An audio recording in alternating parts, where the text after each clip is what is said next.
our Father. Our Father, who art in heaven, hallowed be thy name. Thy kingdom come, thy will be done, on earth as it is in heaven.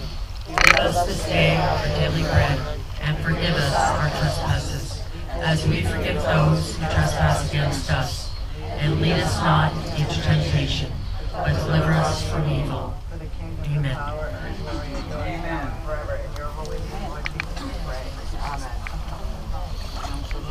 Amen. Next, we're going to start with the national anthem.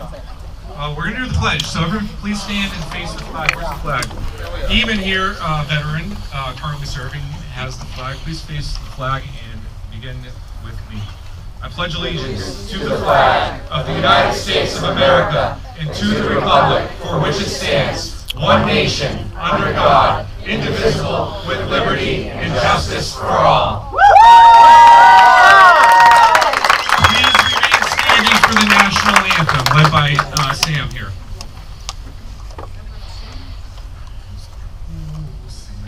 Can you see by the dawn's early light what so proudly we hail as the twilight's last gleaming, whose much stripes and bright stars through the perilous fight o'er the ramparts we watched were so gallantly streaming, and the rocket's red glare, the bombs bursting in air, gave proof through the night that our flag was still there. Oh, say does that star-spangled banner yet wave for the land of the free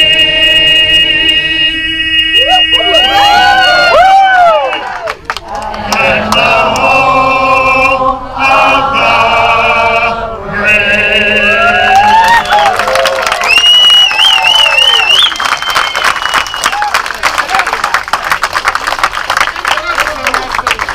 Thank you very much, Sam, for that.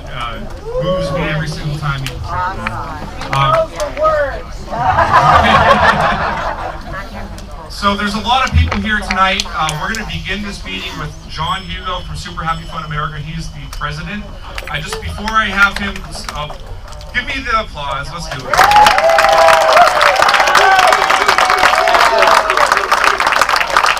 It's going to be difficult to have this meeting be orderly. So if you want to speak, I will recognize you as the chair. Just raise your hand. Don't blurt anything out.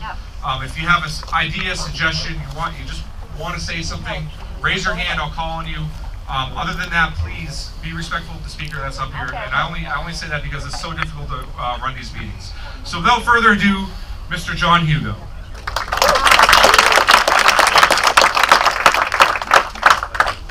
Friends, patriots, my fellow Americans, we're all here tonight because our country is in trouble and we know it. And there's not a person in this room who isn't a patriot because we have a no Rhino policy, so. Welcome one, welcome all. I am the president of Super Happy Fun America. We were formed about 2 years ago to stop pushing back against the madness which is engulfing our country. You might be familiar with the world famous Straight Pride Parade. That was us. That drove me crazy. We're going to talk a little while about our peaceful protest against Democrat violence, where Democrats showed up and acted violent. Oh, surprise.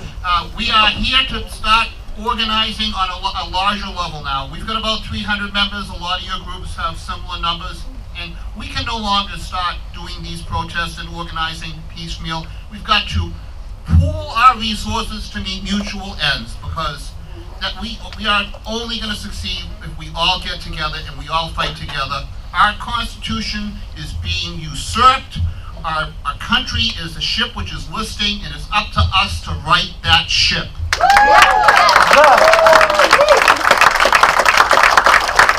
know almost all of you people. I've seen you here, there, and everywhere. You're just wonderful people, and you're selfless. you know, Friday night you could be home watching TV and drinking a beer, but you came out tonight because you care. And that's why I have faith that we can overcome this descent into madness, which is engulfing our poor country. They have just stolen an election. President Trump got millions more votes than last time. They stopped counting the votes in every single swing state simultaneously, and lo and behold, we just found 100,000 votes, everyone for Joe. And yet, if you turn on the news, they'll say, nothing to see here, move along, or they'll be talking about COVID nonstop. And now we know why they did this with COVID, why they talk about it all the time. Right now, they're trying to distract us while they finish stealing the election, and we're not going to allow them to. But I turned on the radio the other day, the first 7 stories were about COVID. Not one on the biggest scandal that's ever happened in our country. It's disgusting. 96%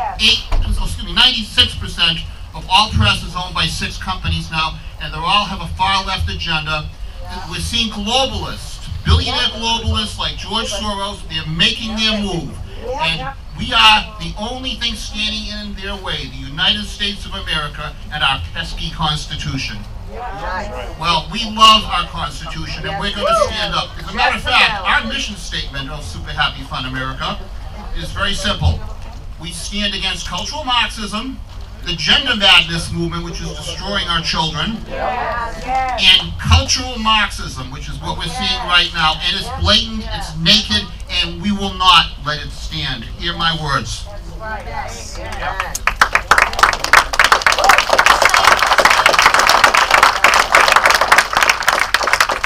We're going to turn this crowd of 100 into 10,000. We're going to all work together, and we're going to fight back. Do you know that we have Dominion voting systems here in Massachusetts? I ran for Congress a couple of years ago. I won the primary. I was a nominee.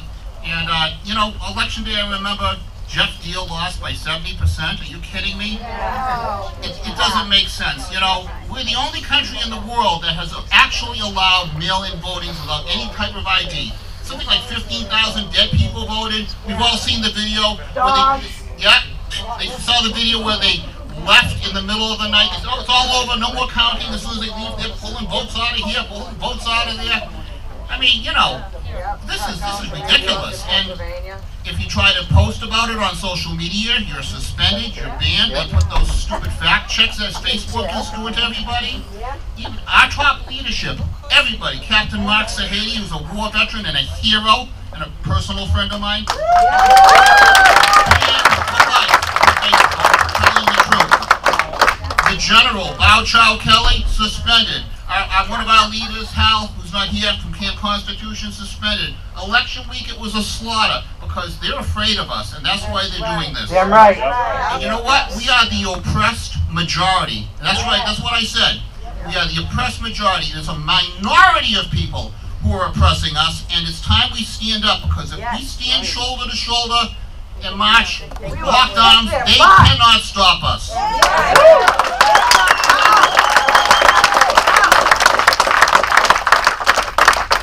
I'd like to start with Samson introducing our speakers and our agenda. Samson always does a great job, and I don't think we could do it without him. He's going to be a lawyer by the end of the year. We're going to start suing all these social media. Welcome all. Your organization to us is just as important as ours, and there's no reason we all can't work with each other, join each other's groups. We have a lot of candidates here. I see Ingrid Centurion. She's another combat veteran, right? Fighter pilot, female fighter pilot. Talk about badass. We've got one of my good friends, Tom Mountain here. He's the vice chairman of the Mass Republican Party, chair of the Rhino Republicans, and a high-up member of the Trump leadership team. So he's going to have a lot to say. We're going to let him speak the longest because he's got a lot to say, and I'm sure everybody is interested in what he has to say. So without further ado, I'll give you our chairman, Sam Rachabi. Again, thank you all for coming out here tonight. I'm going to try to keep my remarks brief. So, our next speaker here is the Vice President of Super Happy Fun America. This is Mark Sahady. He's been doing this type of activism since late 2017. And I tell you, we've been through a lot doing this over the past few years. You know, we've been spit on, we've had crap thrown at us, we've been assaulted, we've had our rights violated by cities and towns, and lied about by the media, and yet, you know, we still keep on trying to make a difference. And the fact that every single one of you are here tonight is telling me that somewhere down the line, this hard work is starting to pay off. So, again, thank you all for coming out. Mr. Did you get the projector working? Okay. We got the slideshow on there. All right, never mind. We don't need it. Okay. All right, yeah, we'll just get going then. Don't worry about it. Anyway, I'm Mark Sahady. I'm the Vice President of Super Happy Fun America. I started in this movement. I went to a free speech rally in Boston. Does everyone remember that? Yeah. That's right. I was actually on my Army Reserve duty training at the time, that week before, and there were people talking, hey, there's going to be a Nazi rally in Boston. I said, you know, I didn't want to say anything because I didn't want to have an uncomfortable conversation with the commander, but I knew those people and they weren't Nazis. I mean, half of them weren't even white that were speaking. So we went there and they lied about us, and they continually, they had to shut it down. I don't know if you saw the videos. We had to be packed in vehicles and escorted out. 30,000 people came and they said they were going to kill us. So I started asking around after that event, you know, when are we doing the other one? We're not going to let them silence us. And a lot of people were afraid. So I said, okay, I'm going to do it. And then I decided I'm going to be the organizer, and I got a couple people, and we did the Rally for the Republic. We started a group called Resist Marxism. And that's where a lot of us here today are from. I know a lot of you from those days. Yes, that's right. Then we did the next event, the Rally for the Republic, and over the years, you know, we'd get like 50, maybe 100 people if we were lucky to show up to these rallies. Sam's kind of modest, but in Providence it was really bad, and he was actually hit over the head with a bike lock. They could have killed him. So we've been working at this for several years now, and I met John Hugo on a radio show, and I knew he was connected to the Republicans. And we said, hey, why don't we work together on something? You know, I'll get the patriot groups that are going out in the streets. You get the Republicans on board, and we'll make a marriage of those two, and we can have really big events. And we had this idea for the Straight Pride Parade. Marty Walsh had continually tried to shut us down in the city of Boston. And we said, okay, we'll call it a Straight Pride Parade, and then if they deny it, we'll say they're discriminating against us. And that's exactly what we did. We went to the Mass Commission Against Discrimination, filed a complaint, and then they gave us a parade. They let us have this parade in Boston. And this parade, it would have cost $0 if they just let us walk down the street. But instead, the government spent over $1 million securing this parade because thousands of these Antifa far-left people came out and said they were going to shut it down. So a parade that could have cost nothing ended up costing the government over $1 million. That's $600-something thousand for police from the city of Boston for barricades. They invited police from other cities. And then the federal government spent money on securing the parade, and the state police spent money.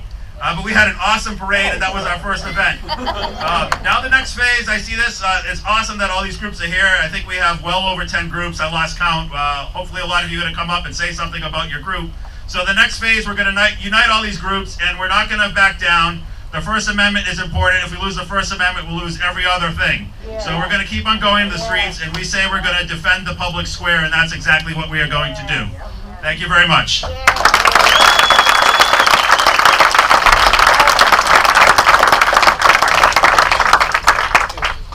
So again, I'm on the agenda, I guess, to speak and say a few words, and I don't have much to say. All that I know is that the fact that every single one of you are here tonight tells me that there's a lot of people who want to make a difference. I think, like you, or like myself, you don't know what to do. Like, how do we affect this machine that has gone on overtime working against us? I don't know. I'm hoping that people here have some suggestions too. I think that what we're doing as an organization works pretty well. We organize events. We know that the media is going to come out and lie about what we're doing, so we have a lot of visual aids like American flags and Trump flags. We have a very diverse group of people who show up with us pretty consistently every single time. And I think that people who are watching this stuff on the news understand what's going on. They understand that they're being lied to by the media. They understand that the people on the far left who are showing up and preaching diversity are nothing of what they're actually talking about. And that, you know, American values are the way to go, but they don't want to say that. They're under attack. They're the only thing. Like John Hugo here was saying, our Constitution, our Bill of Rights is what's standing in the way between freedom and tyranny in this country. capitalism and Marxism, whatever it is you want to call it, we have rights here. And as long as we're willing to defend those rights, there's going to be a fight to be had. And I hope there's a political solution. That's what I'm here trying to solicit from you all tonight. But as time goes on, I'm losing faith in that. I really am. And that tells me we're going to a very dangerous place as a country. And we need to stay united. We need to watch each other's backs and treat each other like a community. And when people come from outside of our community looking to cause damage and to create mayhem and inflict violence upon you and your neighbors, you need to stand up and fight back. And I again, thank every single one of you for coming out here tonight. Without further ado, that's the conclusion of my remarks. I would like to introduce Sue Ayani. I don't know how long you've been around for, a couple of years now? Well, I mean with us. You've been around for a while, I know. You've been with us since the Straight Pride Parade. You've been stepping up quite a bit lately, and on behalf of the organization, I thank you. Come on up and say a few words.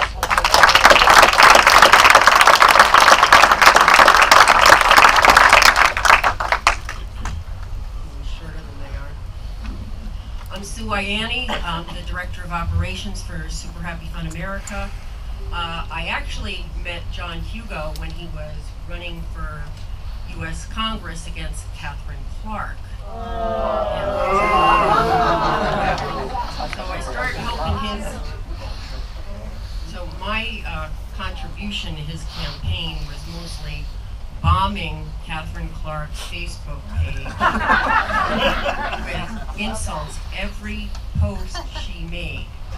So what I guess her people did back to me, I used to be a journalist for the Metro West Daily News. I wrote opinion columns, freelance, free being the operational term here. And I tried writing for them again, and I had gone off. I had stopped for a few years, and she and her team blackballed me. I couldn't write. They weren't even returning my emails. In fact, no paper would return my emails as a journalist, and that's very unusual. It's very unprofessional.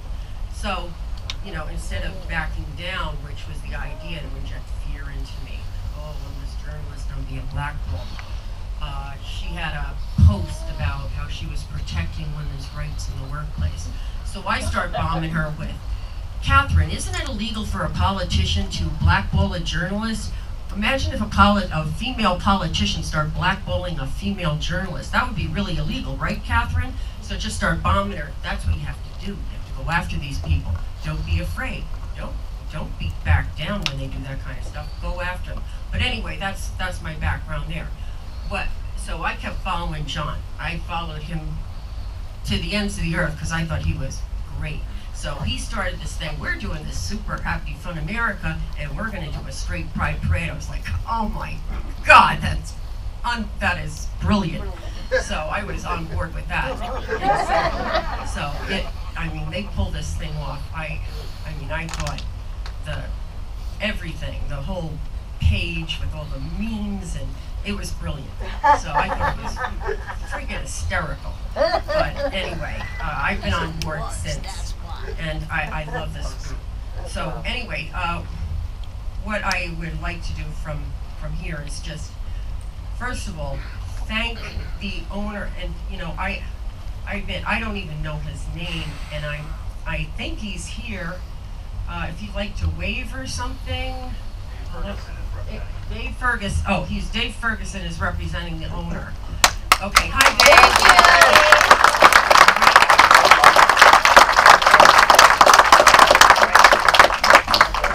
I will tell you this.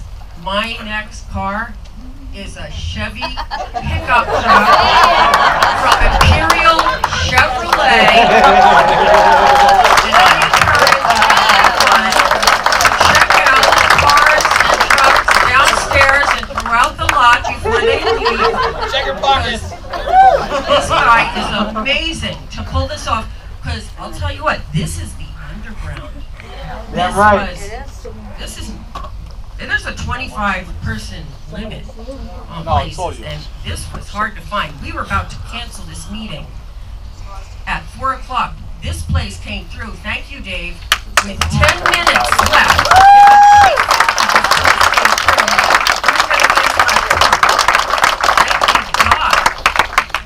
Okay? So this guy, the owner, is a godsend. And he is a true patriot, hardcore, to put us up in this place. Okay? We are now the underground doing this. All right? We are all true, hardcore patriots being here tonight. And I would like to thank all the groups represented here tonight, which include CORE USA, the Massachusetts chapter.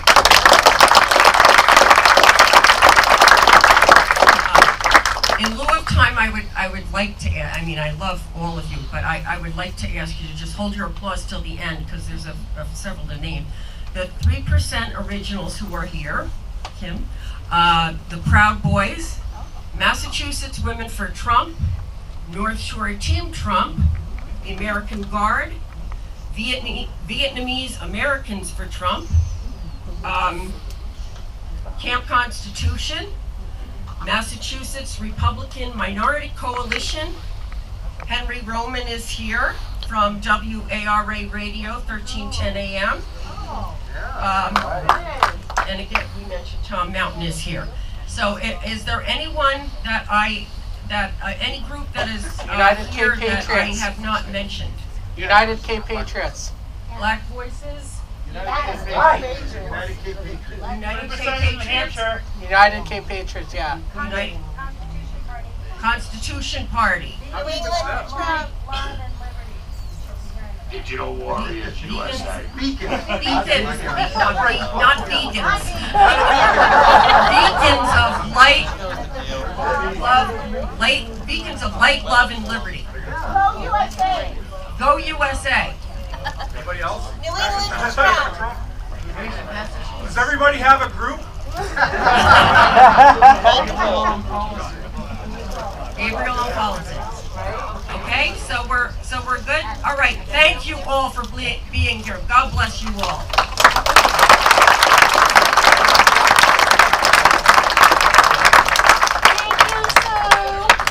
So, forgive me for our technical issues. We were hoping to have some sort of projector up here. We had a slideshow ready to go.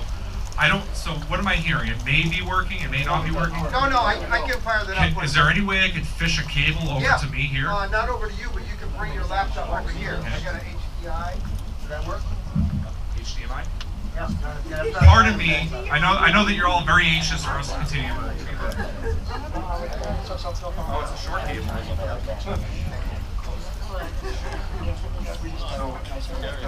Our next speaker is John Hugo. He's going to be talking about the peaceful protest against Democrat violence that we had recently. That was Copley, right? Copley Square, yeah, we shut it down. He's going to talk about that. I'm going to try to get some pictures up here as he does so. Before we do that, John, where are the pictures located? I'll do the slides. Are they in the slides? I get the slide. I'll do the slides. All right, great. So John Hugo, everyone.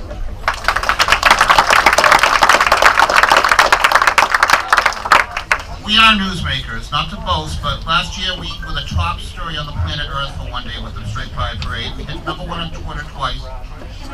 Look at Fox News, Super Happy Fun America, breaking news.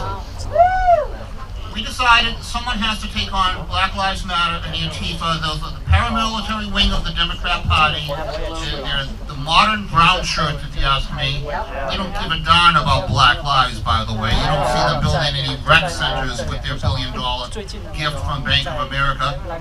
And what they're doing is they're trying to shut down all conservative speech. I've lost my last 2 jobs. I've been doxxed. They call me a white supremacist, a Nazi. It's crazy.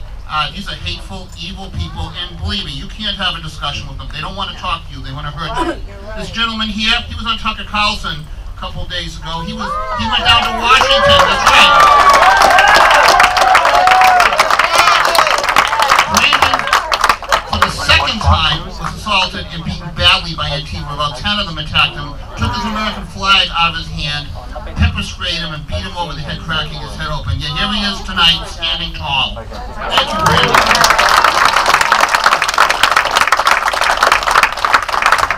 Now let's give credit where it's due. Captain Mark Sahady came up with the title, Peaceful Protest Against Democrat Violence. And guess what the Democrats did?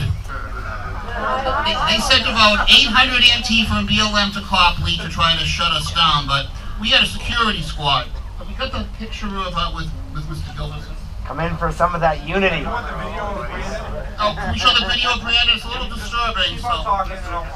Okay, now we're gonna...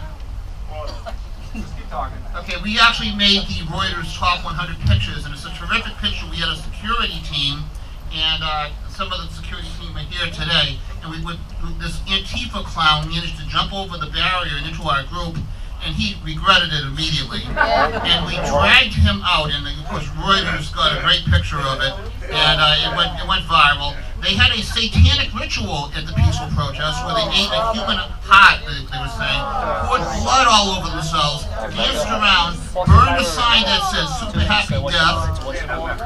Yeah, really. They burned a statue, a picture, a big cardboard thing of Donald Trump, and they wished death on me, Samson, and Mark. Nice people. Rod is a terrorist. This is the left in America. They're unhinged. Here we have a bunch of clean-cut patriots from all walks of life. They're all screaming white supremacists when almost every one of them are angry young white kids. You know, we have more black people than Black Lives Matter, believe me, it's a joke. And this is just how they intimidate you. They call you a racist, because it's a black thing. It's not a black thing. We only believe in one race, and that's the human race.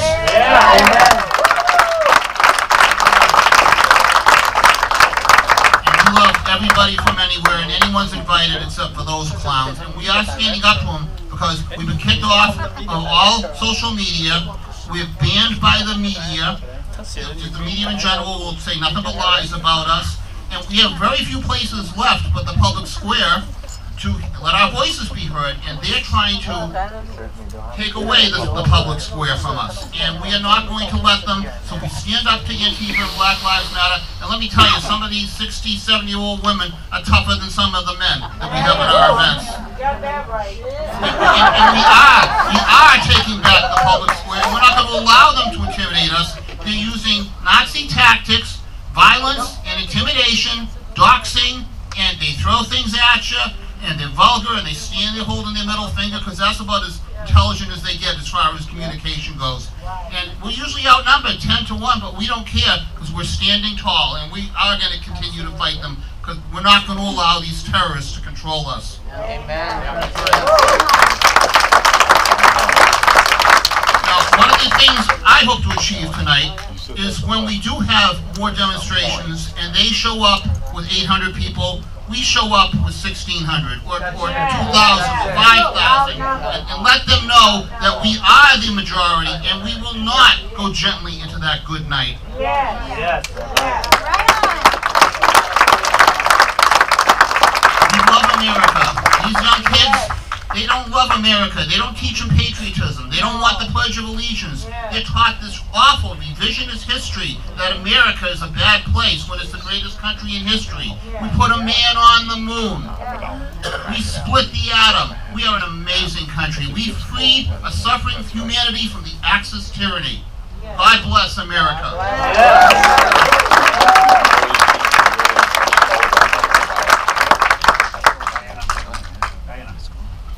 Diana Liu up here, she'll be speaking in a little bit. She's, that's her right there in that picture. Hi. Want to let her speak now? Okay, Diana Liu, get up here. Diana Liu is helping us launch Super Happy Fun America TV.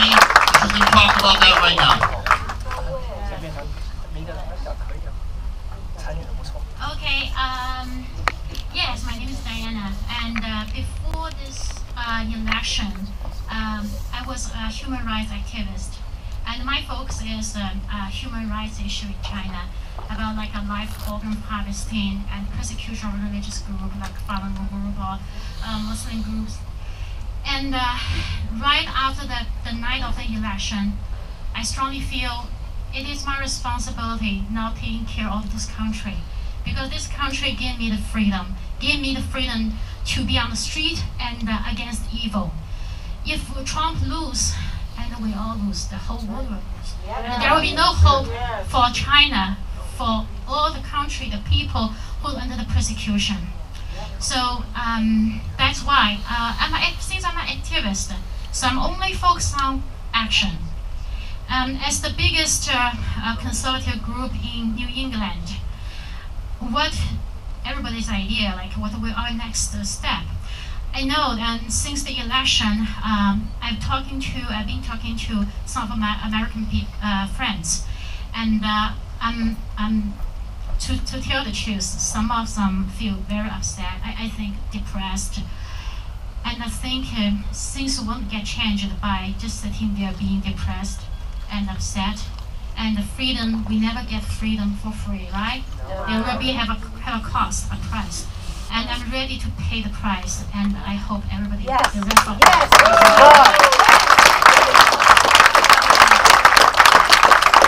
And how to be effective, and we are in a deep blue state. And I'm very surprised we're sitting here like we're doing something illegal quietly here, so secretly, and we are the patriots, right? We're supposed to be the majority. What are we afraid of? This is the environment we have. And I think we need to fight back, because they think we are weak, and they think we are afraid of fighting back. That's why they take advantage of the nice people in this country. That's why we come to this point, because we were too relaxed before this election. People think it is unfair. Why such things happen in America? I tell these people, hey, how you know that's not God's arrangement? If the corruption not happened, not disclosed now, how many people really realized how corrupted the politician system, the politics and our legal system, right? How much lie this internet, the media company, they lie to us, right? They are the tyranny. So I think it's a good thing, because it really educates the public, educate us. Then we know how much we should appreciate freedom. We are going to lose it. So my suggestion is, because we have to make our voice loud. Media, independent media. I know there are lots of Chinese support Trump. They open the independent self-media channels on internet, like YouTube, and these self-media channels give me the different independent source of information. So I'm not brainwashed, because I never even look at the CNN and whatever, or New York Times or this kind of newspaper or major mainstream channels. I look at this independent channel. The good thing is, with this independent self-medias, you don't need to search the internet, grab information yourself. They have a special source. They grab for you. You go to these channels, you got it. And I want our group have similar kind of media, the self-media channels, and become the most popular conservative self-media channel on internet. And we are the only one can do it, because we have the resource. We have the people, good speech, good program host. So we definitely can do that. And our state has lots of population still in the middle, not left, not right, all mild left, whatever. Our job is to anti-brainwash them. What I said is, if the left-wing media want to brainwash them, we do the opposite. We bring the truth to them. That's our job. I feel like God tell me I need to do that to save the country by giving them truth and education. I also told John, we can have, if the TV channel costs too much, how about we have a radio channel? A radio channel, they cannot block radio signal, right? So they have a most powerful, most popular conservative radio channel and post the news and the information. They cannot block us on that, right? And we also can have the car parade on the street with stop the steal and support Trump message and our national flag. Our like on the street and once a while, then send people the strong message just in public. And I also think about, it's just my idea, okay? Because this is the meeting to put all the idea together. I also think about, as a conservative group, we need to have a very detailed political agenda? What is our short-term agenda, long-term agenda? What is our goal? What we try to achieve? And for Trump and for our nation. For example, take Governor Baker down. Is this one of the goals we should do? If we cannot, right? And if yes, he's a traitor. And definitely, I know he has a very good relationship with CCP, and he's in the top. He's the top #1. The CCP has a list of all the U.S. governors, 50 states, how good the relation they are with CCP, and Governor Baker is #1. And think about that. So, and I know, and Dr. Shiver from MIT, in one of the public hearing, I think it's which state public hearing recently? Arizona, right? And he said our state secretary and contact Twitter to shut down his account because he on Twitter he said about the Dominion system, the fraud system, and it's used by Massachusetts state government. So they can contact, our politician can contact Twitter to shut down his account. So we have to work with all these people, unite all these potential, the people who can help us, unite together. For example, work with Dr. Shiver and see what he found out, the solid evidence. We can point out our fraud system in Massachusetts. There are other states do the same thing. How U.S. confident we don't do the fraud, right? In our state. So there's lots of things we can do. Just we want to give them the consistent pressure. Make sure that they don't live so comfortably. That is what they need. They need a lesson. They need the pressure from us. That's what I think. Yeah. Thank you.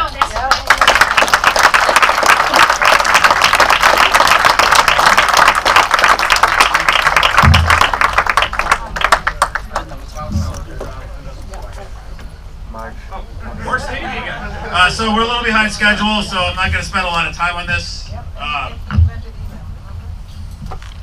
Anyway, a bunch of us went down to the Million MAGA March in DC, which is what these pictures are from. The Mass GOP rented a bus. We had about a lot of people from Super Happy Fun America. I know Rayla will talk about it, but her family was attacked. So these people, we had probably close to 1 million people. People at the March for Life said that was actually bigger than the March for Life. And a lot of us went down, and we're actually going to go back. Next slide.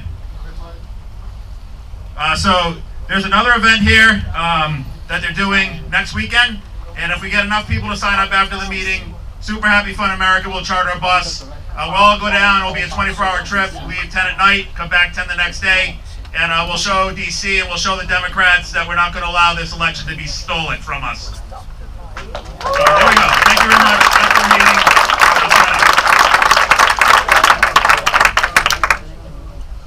All right, so our next speaker is a ball of fire. Every single time I see her talk about something, I gotta step aside and just be like, wow, I wouldn't want to step in her way. We affectionately call her the General. This is Bao Chow Kelly.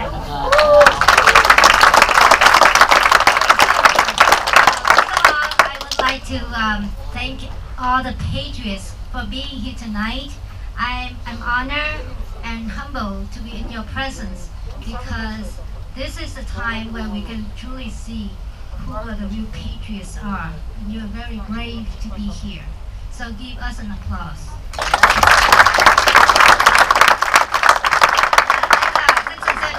That's too much advertisement. I cannot take that. Just a little bit about myself. I'm Chow Kelly. I'm a daughter of a Vietnamese veteran. Served in the South Vietnam government, and he fought for the country alongside with the Americans to the last day we lost the country on April 30th, 1975. And he was imprisoned in the communist prison camp, POW, for 7 years. It's only 7 years because there's people like 25 years, 19 years. And we are the direct victims and know what the communist is all about. And just like Diana Liu, she's from China, but we have to distinguish the difference. The people of China and the CCP with the Chinese Communist government is different. Okay? Just like the Vietnamese people, 90 million Vietnamese people in Vietnam would have voted for President Trump if they can vote. So it's the government that's the enemy of the people. It's not the people. They all want freedom to choose and to love and live life too. So, and just a bit about myself, just so you know, the people like us standing here talking, because what we see in this country, I cannot believe. You know, this has been happening in Vietnam for the last 40-something years. You have to go underground for meeting. And why the heck are we in this underground meeting? Why can't we in the public square someplace talking about defending our freedom and democracy? Yes. What the heck? What's happening in this country right now? Are we conquered yet? Think about that. This is what's happening to the activists in Vietnam and in China. And I have been involved with this for 20-something years, my life. I'm not born yesterday in this field.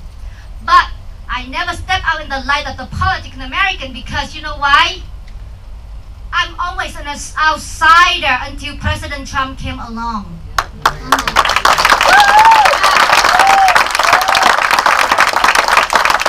know why? I tell you why. I have no offense to anyone. As a politician, I have to make that disclaimer first. But I have no respect for politicians in my heart and in my mind whatsoever. Because they are liars to me. They are liars. They only care about themselves. Nobody really cared for the people until President Trump came along. And I tell you what, President Trump, those people that are sitting here, we all know in our heart, that's why we're here. Because he is God sent. Yes, he is. He is God sent. And the real leader of this fight is not just for America and Americans. This fight is for the whole world. And Jesus Christ is our real leader. Doesn't matter what religion you have, but God is light. God is true love. And no one can say they are a party of love and have the guts and the courage to kill 9-month-old baby. No one. Only devils do that.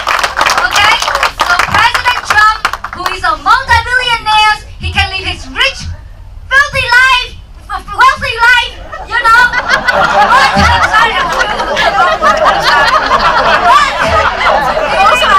Wealthy life. He can be wealthy. Why should he have to step out and work for $1 a year? And yet yell and scream at every day? Because he loves people, not just American people. And that's why we're here, ladies and gentlemen. And I'll tell you this right now. We've been having many Zoom meetings in New Hampshire. I'm from the state of New Hampshire, live free or die. Okay? And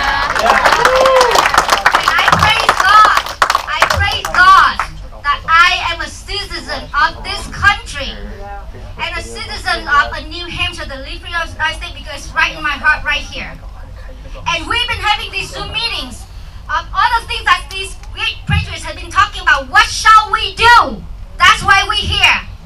We should form the pacts, the federal pact, the state pact, and the local, the county pacts of this great state in Massachusetts, and join with our pact in New Hampshire that's leading by Corky Messner right now.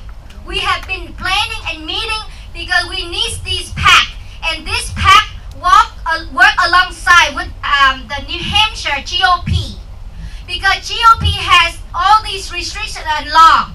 And if we need to fight systematically, we have to have a system in place that without so much law and restrictions, so we can help our candidate to step out and be there, so we can fund them financially and media and everything else. So we need the Massachusetts GOP, which you have the representative here, to please lead us on that. But we have to stand separate from the GOP because of Charlie Finger.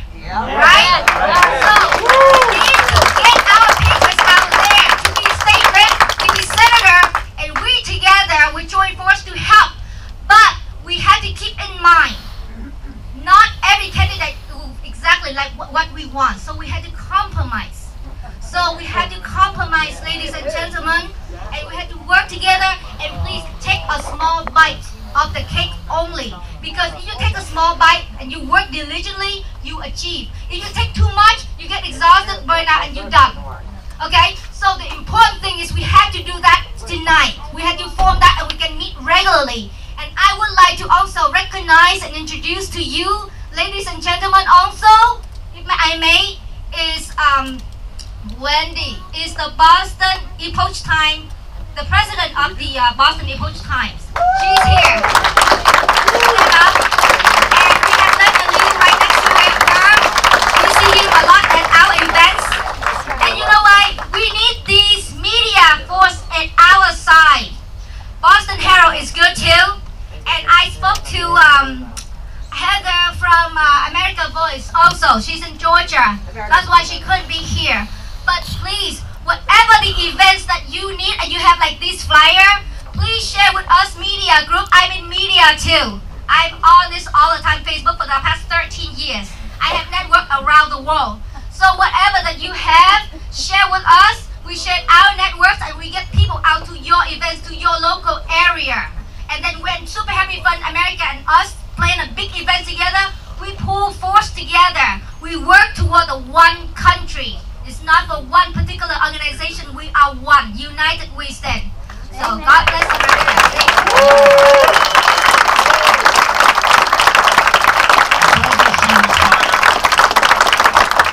All right, so as you can probably tell, we're going a little long on our agenda here. So as the group leaders come up and introduce your groups, please try to limit your remarks to 2 minutes, because all these great people, I'm so thankful that you came out, but I'm sure you don't want to be here all night long.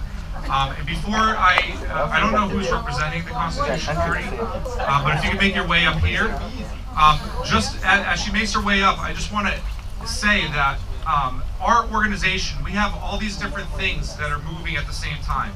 Fundraising, media, social media, just event planning, all those things in general.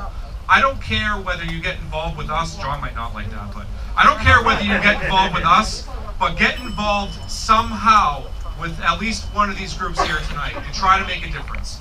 I hope it's our group, and if you filled out this sheet, we will get back in touch with you shortly. If you haven't, please fill it out and get it up to me. Without further ado, the Constitution Party.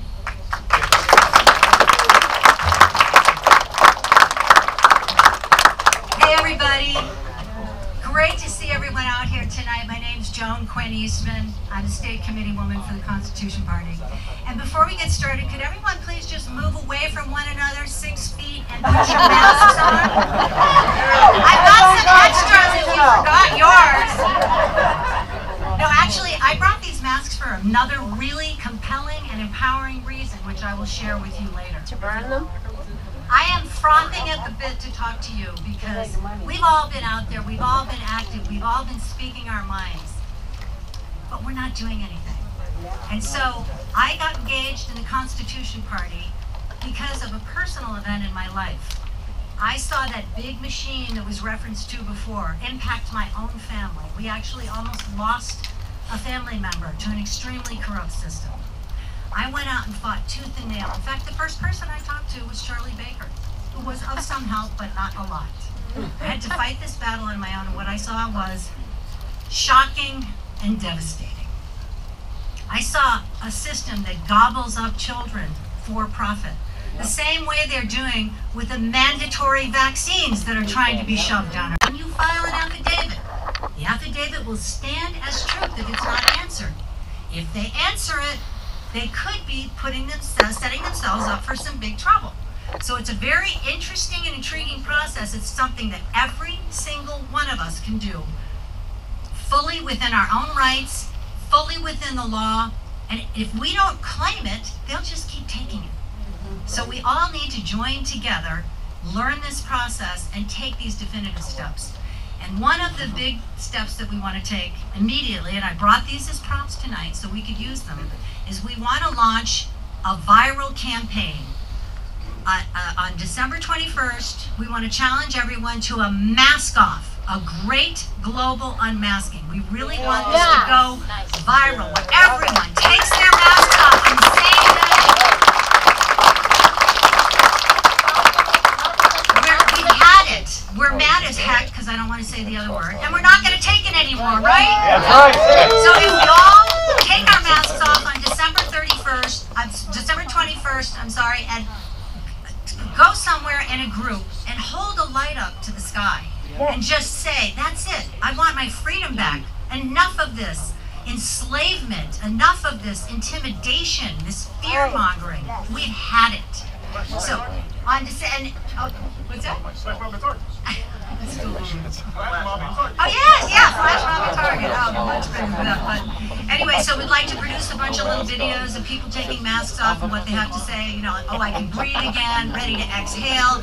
But starting December 21st, can everybody here agree that you just want to start having your freedom back and living your life the way it was?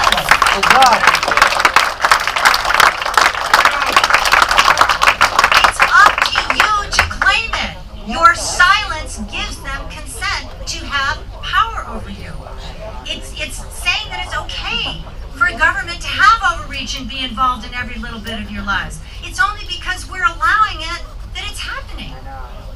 So at this point, I really welcome everybody's involvement, and I've been involved very closely with an extraordinary woman lately who you're going to meet right now, and she's going to explain this process to you and what she's learned.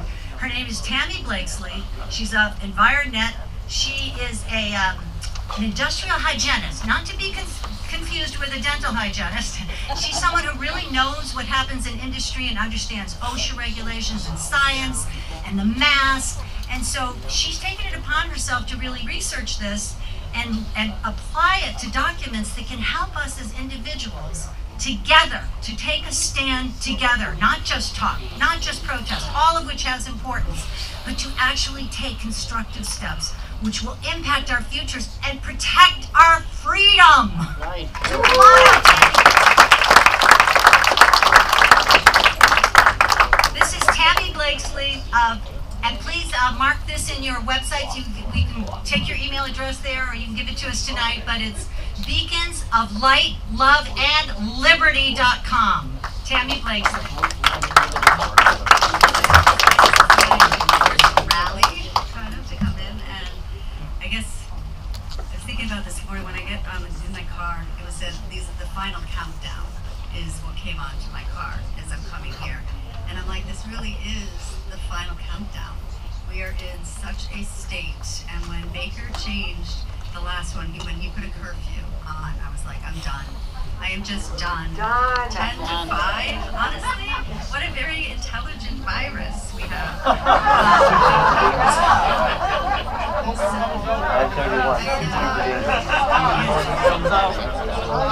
Check behind trees. Okay, so I'm not going to go through all the stuff. I just basically, Joe gave me a good introduction. And I don't do rallies. I don't align to party. I'm not Democrat. I'm not Republican. I'm none of that. My mother's a big Trump fan. She did a whole big thing for the rally, so she's out there for me. What I wanted to do is, a friend of mine had, basically we ended up connecting with the Constitutional Law Group, and I found it was like, Excuse me, can you turn up the volume a little bit, please? Maybe it just needs to be in front of our house. I gotta talk really loud. I'm actually taller than I think I am. Sure. We'll just hold it. I'll just hold it. Okay. So basically, I got in touch with Joan, and it just kind of, you talk about divine intervention. I would never have found myself ever talking here. So what I looked at is when COVID first hit, a friend of mine is a director of product safety at a big chemical company that has operations in China. Him and I had met, and he started telling me about COVID and everything that was going on in China, and they're buying N95s and blah, blah, blah, blah, blah. And I'm like, this is just a virus, what the heck? And then as it got on, the months gone on, and the lockdowns, and we know the whole story. So I sat down, and I'm like, there's something not right here. So I started looking at, well, what's a virus? Who's making the virus? How did this happen? And I did all this research, which culminated in this document, okay? And the Constitutional Law Group was starting to do this way of trying to address the grievances outside of the court system. Everything they've been doing now, everybody's been filing lawsuits, nothing's happening. Even in Massachusetts, Delaney's lawsuit, we were waiting in October to get rid of the mask, but yay, and that didn't happen. Then he filed the flu shot, and that didn't happen, and then there's no injunction, and now we're faced with a couple more weeks, and all the children and everybody are gonna be getting the flu shot, which I could spend hours talking about that, but I'm not gonna do that. So basically, why I'm here is we gotta do something. And so with the Constitution Party, and Dave and I have been going back and forth, and Joan, and trying to figure out what we can do. So we have to, I think, still go outside of the court system. So what we've got is putting him on notice. So this document here is basically, we the people are the declarants, and that we are basically have been interfered with, our constitutional rights, they've done everything. We've taken, so what I did is went through and put, there's about 15 counts in here of every violation of the Constitution that he has done. What we did is we created this website that we're gonna put this document up there so that you can read it, so you can learn what the Constitution is. I mean, I thought I knew it, and then when my best thing was the Declaration of Independence. Yep. Let me just find that. You don't like it? Get rid of it. Let me just find that, but basically, when we look at the Constitution and the Declaration of Independence, we have our unalienable rights that have been endowed to us by the Creator, not by the government, but by the Creator. So when I look at that, we're like, all those rights we have. So our idea is we're going to take this, we created a declarant form. So basically, all of us, we the people, I would love to have 1 million signatures and addresses on this paper that we attach to this declaration. Because the way the Constitution Law Group was doing it, you'd have to take this, go get a notary, and every one of you would have to do it. They spent 500 affidavits that sat nowhere. Nobody's gonna rebut it. But what we wanna do is take this, and then we wanna take their arm of enforcement away. So we want a coordinated effort.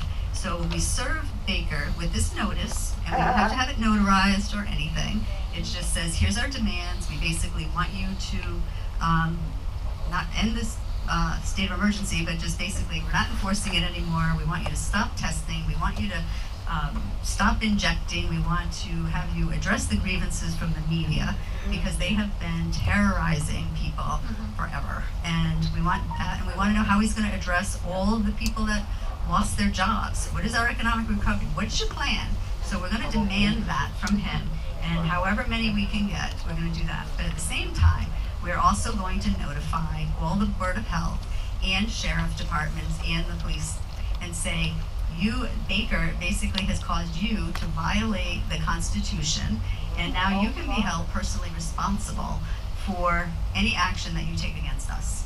So we want to do a double-pronged strike, at the preemptive strike, and say, here we are. And then, so while Baker is having to deal with this, all the Board of Health people are going to be calling him too, because they're going to say, what is this? Why do I get this? Am I going to be sued? Which they can, because they violated the Constitution.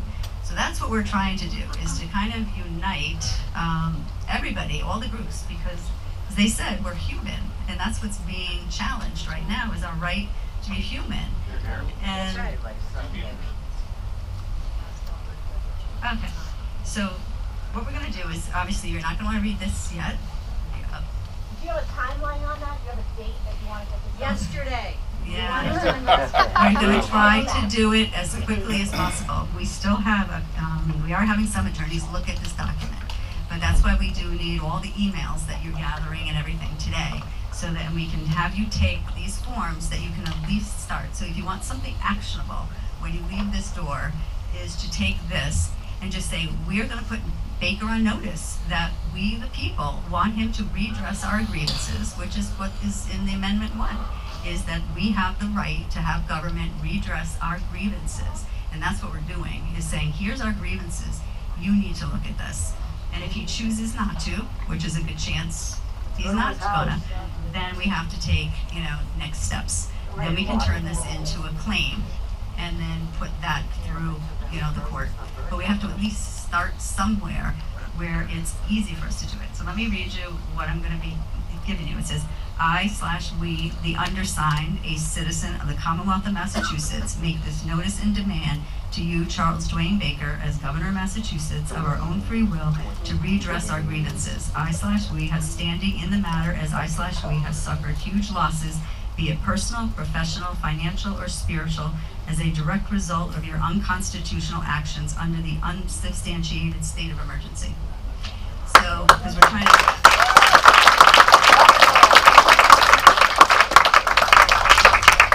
So that's at least what we're here. When we talk about uniting, if everybody on the left rode on the side, side of the boat, all you're doing is going in circles. Everybody on the right rows on that side of the road. You're going in circles. And that's what we're all doing, is going in circles. So unless we can get some on the left and some on the right to put down their beliefs and their that, because we are all on the same page. So we need to start rowing together to go forward. What do you need? You need people to sign this? Let's put it right here where they can pick it up when they leave. Sign it. So if everybody here can sign this, then I have enough signatures already. I mean, I could send this myself. So if we send it around, so that way I have this, then I don't need you guys to do anything just yet, but continue to gather signatures, and then once this is ready to go, then we can attach it. And then now we have thousands of people asking Baker to do that. Instead of showing up, it's fine to demonstrate, but we need to go after him with our law, and not just our voice. And also, please take copies of that for yourself so you can get signatures from other people, but also give us the signed forms today. You can find all this information on beaconsofll.com. beaconsofll.com. It's a website, just go there, all that information will be there. Thank you, that was excellent. All right, we're going to introduce our keynote speaker right now.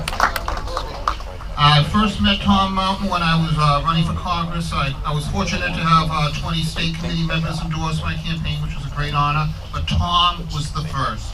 He's always there for everybody. I bet a lot of you don't realize what happened in the last election cycle. The Conservatives actually took over the state committee and ousted all the Baker people. And we've got a great leader now, Jim Lyons. He's a terrific guy. Like me, he's the son of an Arlington cop. And Tom Mountain is now the vice chairman of the Republican Party. And like I said earlier, a big higher up in the Trump campaign. He's going to have a lot of information right now. We're giving him the most time to speak because he's got a lot to say and a lot of people here to see Tom. So without further ado, let's give it up for Tom.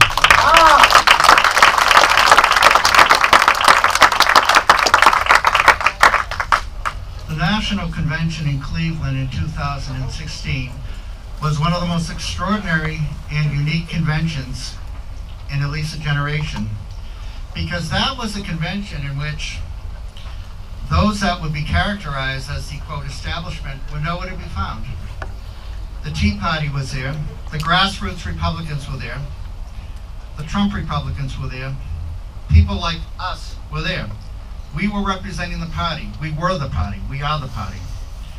And it was such an extraordinary event just to be together with 10 to 15,000 other like-minded Republicans, without the three-piece suits, without the flashy gold jewelry, the working class, the blue collar, the true patriots.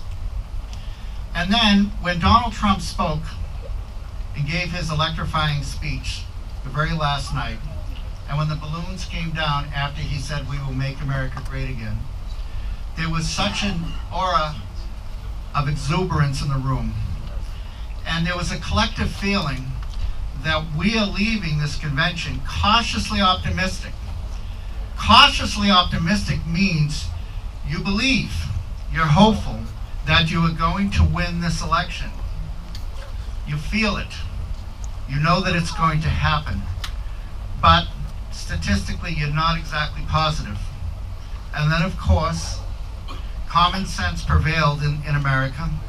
The media didn't get it right. The pollsters didn't get it right. Corporate America didn't get it right. And on that night in early November, we did the extraordinary, and we won this election. And that hadn't been seen in at least a generation since Ronald Reagan ran against the establishment in 1980. But this was more so. This was something really, really incredible. This was Jacksonian. This was equivalent to Andrew Jackson winning in 1828. This was the first time that really somebody came from the people and won an election.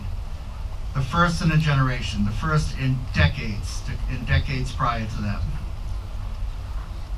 And then we moved through the administration where we the people, were in control. Really and truly. It was the first time ever, at least in, shall we say, 150 years, again, getting back to Andrew Jackson. We were finally in control, meaning we had a president who was the most transparent president in history, who listened to us, who took our interests first. We call him the blue-collar billionaire. He's the one that didn't take a salary. He's the one that basically thumbed his nose to the establishment, to the media, to the elites. He was the non-elite, interestingly enough, although he was a billionaire, but he's the one who felt most comfortable with the working class, with the plumbers, with the secretaries, with the nurses, the people that he knew and worked with his whole life in the construction industry in New York and in the hotel business in New York. The bellhops, the maids, the doormen. Those were his people. Those are people whose language he spoke. Those are people that he could schmooze with. Those are the people who supported him. And for the first time in generations, we noticed a shift. There was a dramatic shift that the blue collar, the working people of America, actually shifted from the Democrat Party completely to the Republican Party. And the Republican Party became the party of the people under Donald J. Trump. Now, in 2020, we were faced with the impending election of just several weeks ago. And prior to that election, throughout the summer, when we were campaigning here in Massachusetts, but mostly focusing on New Hampshire, because realistically that was the state that we were expected to win and that we would win, we were prepared to write off the other states. That's okay. We were looking at the general picture of the United States. And from this perspective, we were realistically optimistic. That's different from being cautiously optimistic. Realistically optimistic means you are going to win this campaign. There's no question about it. You're going to win this campaign by a wide margin. It might not be a complete landslide of 49 states, but as I was saying on the campaign trail since January, there's two schools of thought. We'll win between 30 and 35 states, or 35 and 40 states. I'm of the belief that we'll win 37 states.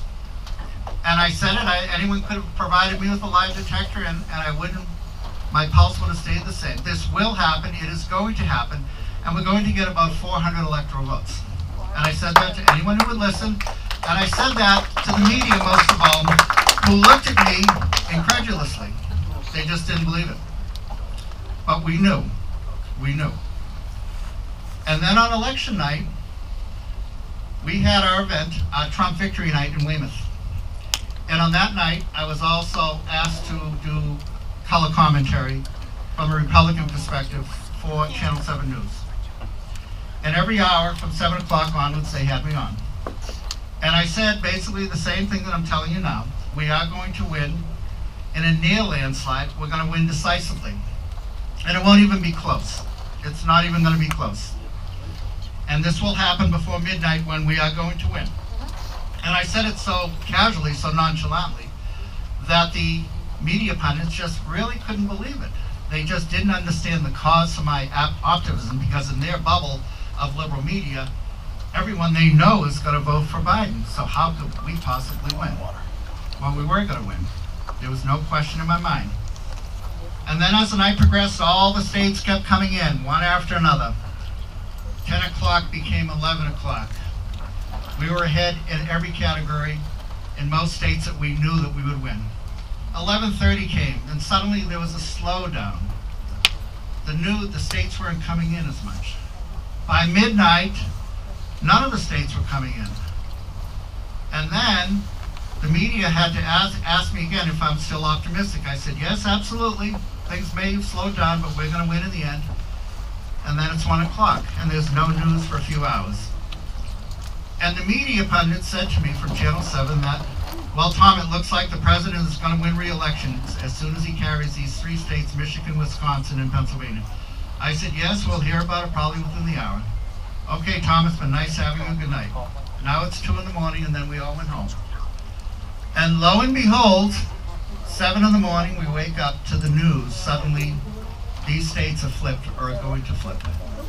What an extraordinary thing. What an extraordinary thing. And the interesting thing is that this scenario was actually one of the scenarios that we had, shall we say, political games on in July. Where we envisioned what are the possible scenarios that could happen. And this is just that scenario, where suddenly the machines would stop counting. Suddenly ballots would show up from nowhere. Suddenly the algorithm, so to speak, would change, and our momentum would be curtailed.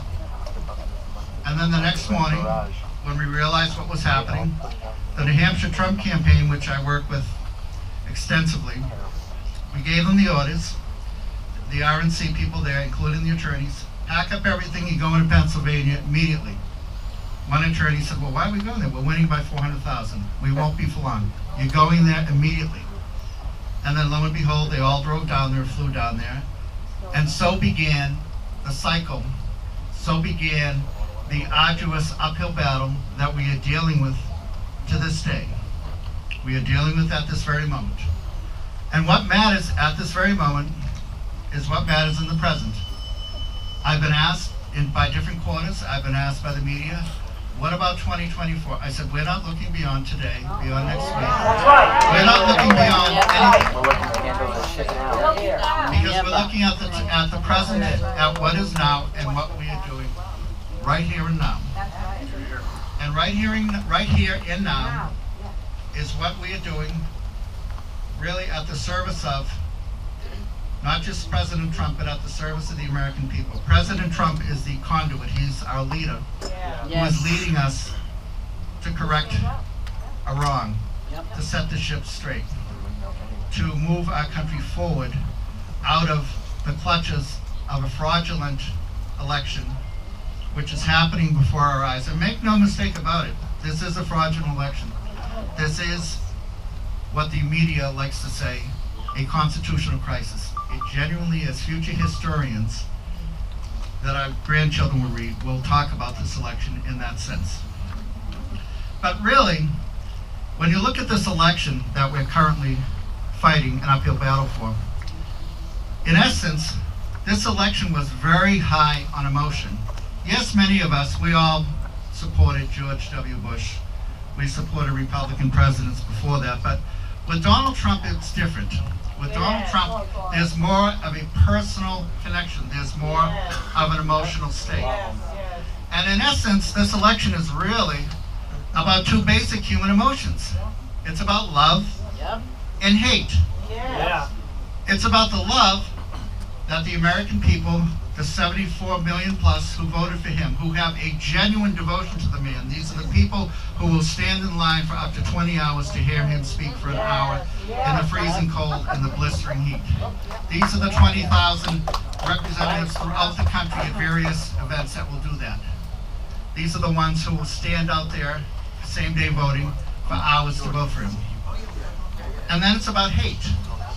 And the hate that the establishment, that the media establishment, the education establishment, the corporate establishment, and the mainstream liberals have for Donald Trump. It's their hate. They don't love Joe Biden. How can anyone love Joe Biden? How can anyone be a fan of Joe Biden? It's beyond imagination. But they do hate Donald Trump. And that was their motivation for coming out to vote. And recently, the day after Thanksgiving, I was with a reporter from NBC, Nesson, who was talking to me about the president's chances moving forward. And I looked at her and I said to her, let's have an exercise in logic. Do you really believe that Joe Biden, who barely got 100 people to his rallies, who hardly came out of his basement, can you really believe that he got the most votes of any presidential candidate or any president in history with 80 million votes. Can you really believe that? And do you really believe that he got 15 million more votes than the media darling Barack Obama? He got 12 million more votes than Bill Clinton. Can you really believe that? And by the way, can you tell me, in all seriousness, that this election had a 70 to 72% voter turnout when that has not happened in 120 years since the election of 1900. Even with Reagan and Carter in 1980, it was barely over 52%. There's no election that ever came close to that. We're about 15 to 20 percentage points higher than any other election, again, since 1900. How is that possible? Because of Joe Biden? Are you kidding me?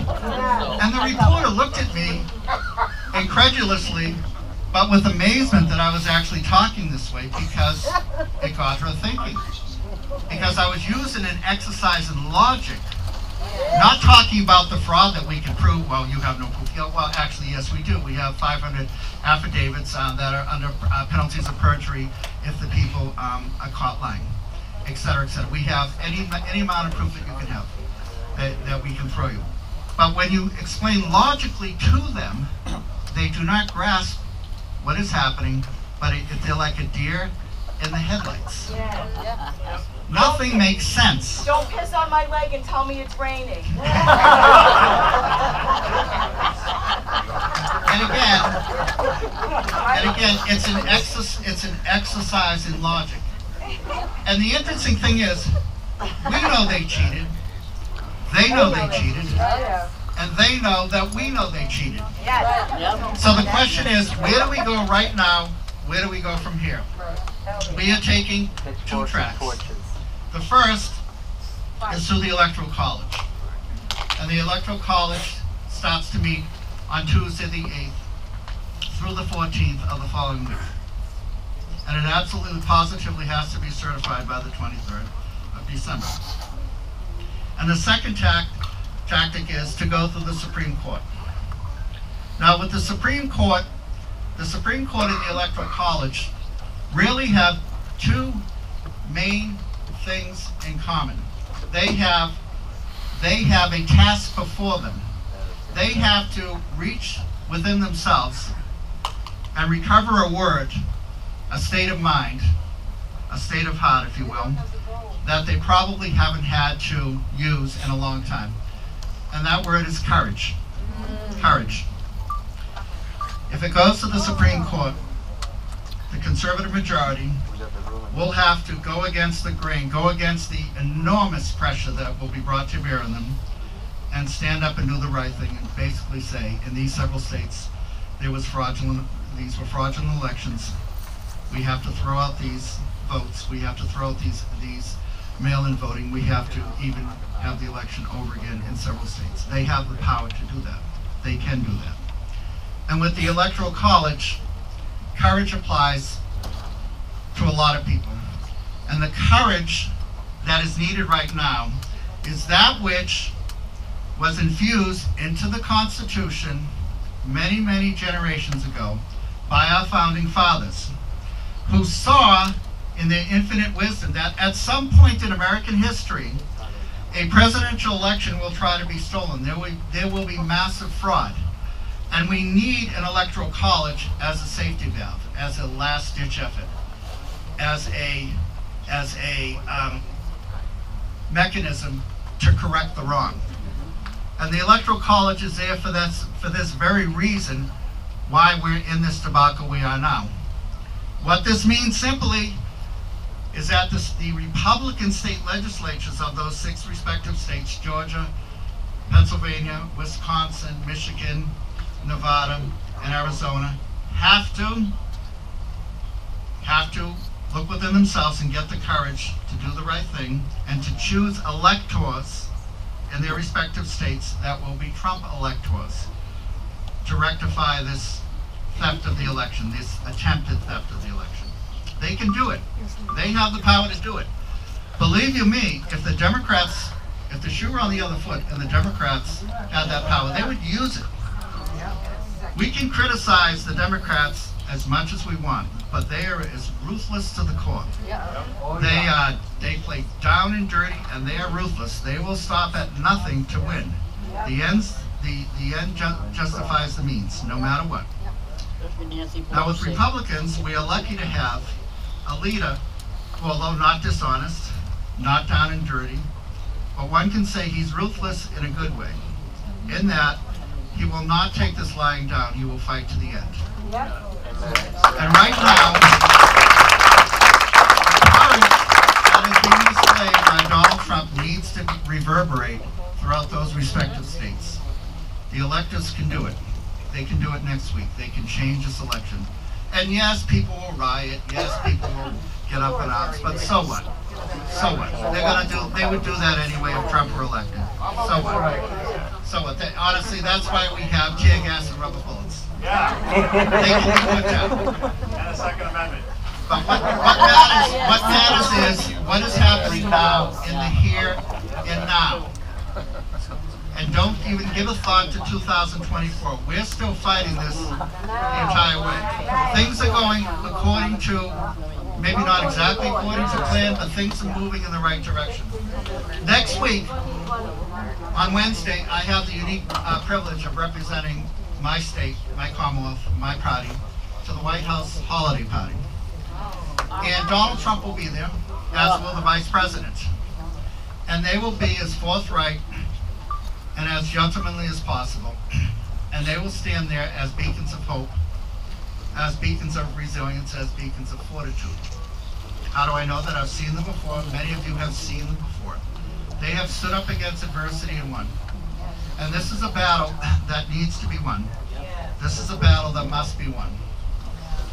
And when I look through this crowd, it reminds me of something that we read in our history books from the first half of the 1770s, when the Sons of Liberty used to meet clandestinely in Boston under the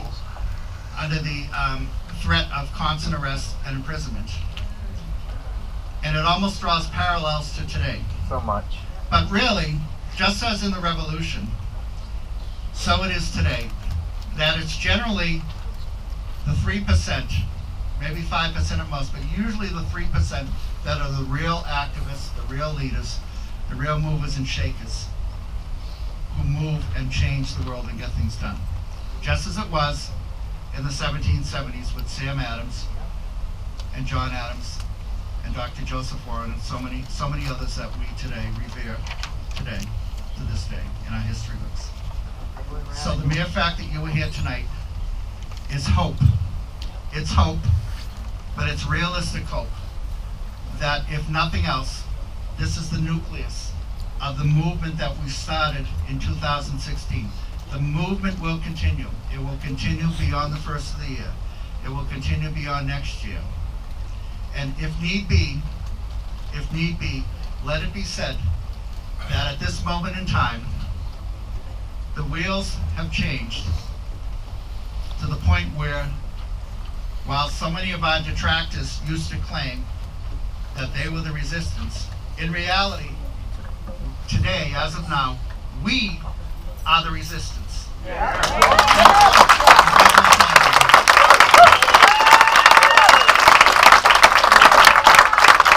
you, Tom. So, I know that it's getting late. I hope you're not getting tired. We have right? We have a long fight ahead of us. We can't be getting tired at 9 o'clock.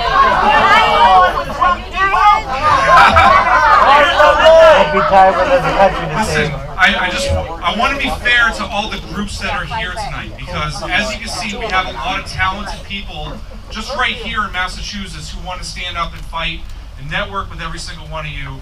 And as you can tell, we've gone a little bit late with our meeting.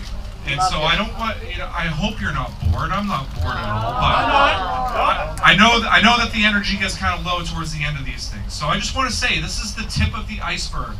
This is just the first meeting where we've all been brought together. And I hope that every single one of you come back to a future meeting and maybe bring a friend or two. We're already talking, we may outgrow this space here, like at our next meeting. We have no idea. But we do know that people have a lot of passion and they want to affect change, because I'm not willing to just roll over and die, and I know you're not either. So our next speaker is CORR, C-O-R-R. And like I said, I just want to be fair to every single group and organization. We will give you a platform to do more detailed presentations and talks in the future at these other meetings. We really just want to get people to come up here, introduce themselves, talk about what their mission statement is, and why the people in the audience should be getting involved in what it is that they are doing and what it is that we're doing. So, without further ado, I'd like to ask, last admin note, I'd like to ask CORR to limit their remarks to 5 minutes. I have a couple of my fellow law students sitting over here behind Mark. He's going to have to move a little bit out of the way. They're gonna flash some hand signals as far as time is concerned. If you're running low on time, I'm not going to rip the microphone out of your hand. I'm just going to kind of give you a little tap and be like, hey, you know, it's time to go. So without further ado, we have CORR. And I don't have my paperwork in front of me. Please introduce yourself when you come. Thank you very much. Thank you, Super Happy Fun. God bless all of you. I'll tell you, you people are fantastic. This is what these meetings are about, showing people like yourselves that we exist. We don't have to be a silent majority. We can stand up and be heard. And that's exactly what our group is about. This is Melissa. My name is David Steinhoff. We started in April with 4 people upset at what was going on. We saw the insanity coming, and we started an organization. We are up to 140 members. So my word to you is, if you are not already part of an organization, start one right away. Our group's endeavor, our purpose, citizens organized for the restoration of rights, is to restore the rights for all of us, the ones that are God-given, not given to us by any government, and they cannot be taken by any government. I don't know about you, and I think you all agree. I was brought up to believe if our government goes rogue and starts to tell us we work for them, we have an obligation to take it back. And that's exactly what we do. You'll notice some of our fellow corps members right there in the middle. We're all dressed warm because our meetings are outside. If we can get 100 people to come outside and stand by a fire and talk pissed off, you can get people in a nice room like this. Melissa's already started the website. It's been in effect. It's CORRUSA.com. We're not here to recruit members. You're all welcome to come.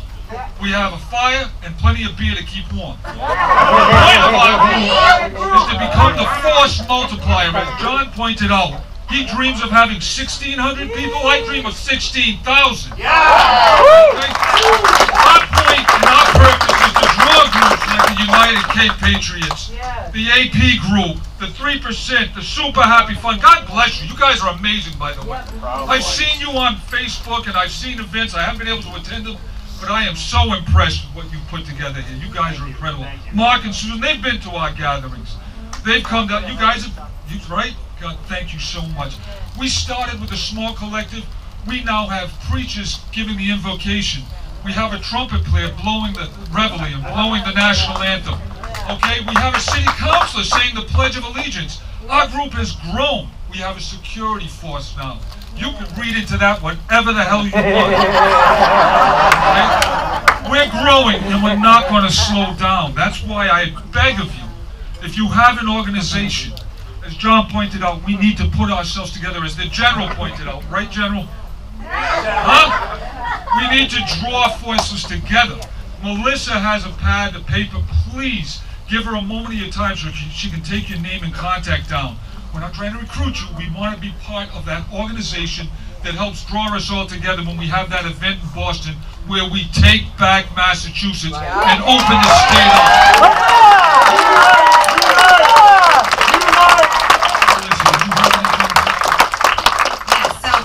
Go to CORRUSA.com.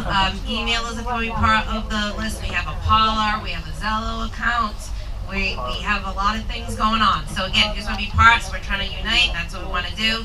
I also want to let you know that I was able to bring peoplesrights.org to Massachusetts. It is nationwide, 20,000 members. So I am only state assistant right now, but we need more state assistants and area assistants. They have a very big system. So please, if you want to sign up, it will get back to me and we can hook you up. So again, there's more avenues for us to connect. Thank you very much. You can look me up, Melissa Tara. Talk to you soon. I want to thank all of you again for giving us some valuable CORE, CORUSA.com. Please give us a call, set up with Melissa so we can be together and we can get ourselves back. Thank you. God bless you.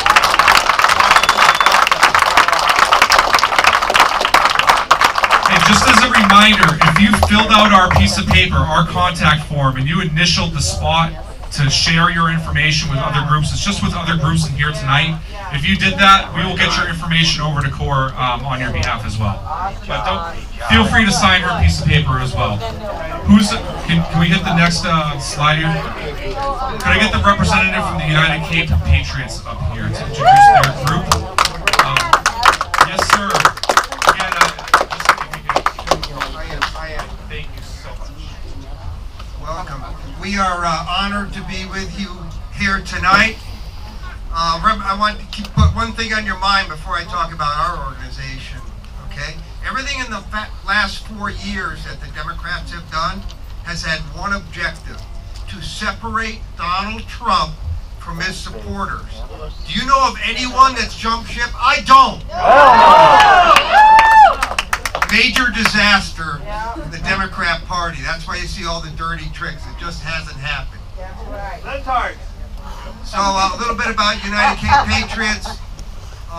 We've been on a growth spurt. We started in 2017. I founded the group because we had a void in leadership in our community. The Republican Party refused to get the job done. Yeah, they're retarded. All right? You may have that same challenge in your community. If you have that challenge, don't wait. Stand up. Make your conservative voice heard. Okay? So we are almost 800 members now out on Sleepy Cape Cod. We've gone through all kinds of growing pains. I'm a product of corporate America, so I use metrics. We have leadership team meetings every week. We have a concept of operations. I'm going to leave some cards here if you want me to come present or show slides and talk about the different tactics we use to grow. Please do. I'll meet you on Zoom. I'll drive out to see you. It's up to you. The one tactic I want to talk to you about in my minute left is leadership. Okay? That's the foundation for your house. Servant leadership is a concept they use in the military. Both my sons are on active service. Both my sons have been trained in servant leadership. It's why kids follow a lieutenant up a hill, right? And we use it in corporate America, and it's real simple. There's books and everything else on it, but this is the takeaway, all right? Because even if you're not leading a group, you're an ambassador for a group, and you're getting new members, right? So servant leadership goes like this: you do the heavy lifting. You take care of the troops first before yourself. Republican Party struggles with that in my district. You want to find the Republican Party? They're in the back room of a restaurant wearing blue blazers, and you better bring your checkbook, all right? And that's a disaster. We lose Republicans every year out of our district. Okay, so it's servant leadership. Think about that, remember it. The other piece is empowering people. So when you get good people like George joins the group, George wants to do some heavy lifting, right? If I blow off George and don't give him things to do, give him challenges, he's going to move on, right? So these are, all of you, right, are leaders, you're activists. So as you grow your group, and every place I go, when I saw Dave, where'd Dave go? He just spoke. I'm not sure where he went. Okay. Every place United Cape Patriots goes, I learn. Dave used captains, how he organizes his group, right? So every new member is assigned to a captain. I want to implement that at United Cape Patriots. I'm not sure how to do it, but we're going to work on that, right? Work together, brother. Right. So I'll leave you with this. I'm here for you guys, right? Just like I learned from you. So I'm going to leave business cards here. There's about 10 copies of this. It's a sexy presentation. And I will do this. online with you, or I'll travel out to see you, okay? Because we need to grow as a movement, right? Remember, we're the red team in a blue state. Don't think our opponent is any smarter or not as smart as us, right? This is hard work. That's how we're going to win. Hard work. We're going to work harder than them. We run circles around the Democrats in our community. We do. They don't want to put in the work. And we're smarter. All right? So thanks for inviting us I tonight. have personally seen Adam at work, and he does amazing work, and he can really organize people and get the job done. So, if we can invite you back in the future, maybe you could do one of these presentations to everyone, because that's, I think, the type of stuff that we would all really benefit from. A mixture, I promise you, you come back to one of these meetings, I will see to it that they're managed a little bit better, because it's a different challenge when there are so many people here. It will be better next time, I promise you. Our next group that is being presented up here is a group that I've heard about for a long time, and I'm a fan of them.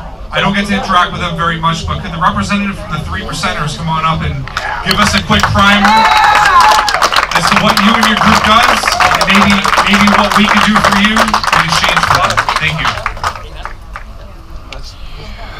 Hey everybody, my name's Kim. I represent the 3% from Massachusetts. I'm the state lead and vetting officer. Yes, we have been around for a while. We're very active right now, and I just want to tell you a little bit about us. We defend the Constitution. We also defend the law enforcement. We're very family orientated, and don't be nervous. Talk outside. And right now we're in the process of training. We are training in every area possible, whether it be prepping for food and water, learning how to build filtration systems, training hand-to-hand combat, firearms, defense training. We're just going to the max with training in all areas. Not only that, we're also training for mass casualty and trauma training. So that in the event that there's wounds and lacerations, people will be able to take care of that until they can get to a doctor. The other thing we're also learning is to learn about natural remedies. In the event that you don't have antibiotics, you can go to your natural herbs, which we're learning about that as well. So I just want to say I'm really impressed with everybody that I've seen tonight. It's really great to have everybody together. I think this is what it's going to take to get the numbers up and to get everybody on the same page, to get everybody trained in all areas.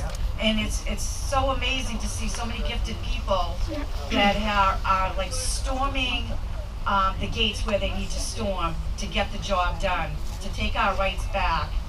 And like a lot of people have said, everything's been taken away from us, and it's time that we stand up and make a stand. Otherwise, we're going to lose everything, and we can't do that. I mean, they're trying to take our kids, through the school systems, and the vaccinations, that's a whole nother story in itself.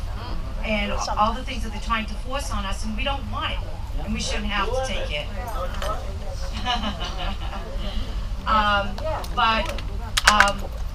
I brought some flyers with me if anybody's interested in finding out more about us. You can ask me for a flyer. I'll be glad to hand that out. And, okay. And does anybody have any questions for me while I'm up here? No? Yes, go ahead. No, we're separate from that. Yeah. Better. Thank you. Yeah, no, I'm pretty proud to be a 3%er, and I love everything that we stand for. Did you have a question? Oh, you are? Perfect. All right. I was just talking to you. Where are you guys out of? Massachusetts. I know. All over the place. All over the place? Yes. We're located a lot like the other groups. We have zones, and we have zone leads, and everything's broken up into 8 zones in Massachusetts. And so everybody's accountable to their zone lead, and we have a state training officer, and like I said, I already explained who I was. And we have other officers as well, the secretary. So everybody's accountable to somebody, and we keep things moving. Also, we just did another a donation drive for the veterans. We collected, food, clothing, non-perishables. It was really nice, and we plan on doing some more of that.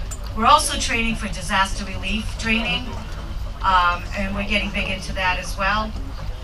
And something that touched base with me through conversations here tonight was that we need to really get into like the school systems and into the town seating positions, and like they're infiltrating us, we need to infiltrate them. We need to get in there so that we have a voice, so that we're not outnumbered. And I'm going to finish off with this. So, when tyranny becomes law, rebellion becomes duty. Thank you. I also believe that it's important for us to be not only proficient with what's going on politically, but we need to know how to take care of one another with first aid and other tactical measures. So being prepared resonates with me quite a bit. So our next speaker is a gentleman I met at Copley Square, and he had actually a very, very moving speech. And so I don't know what he has prepared for you tonight. I know he has short remarks, but I'd like to introduce this friend of mine up here. It's Henry Roman. Thank you. And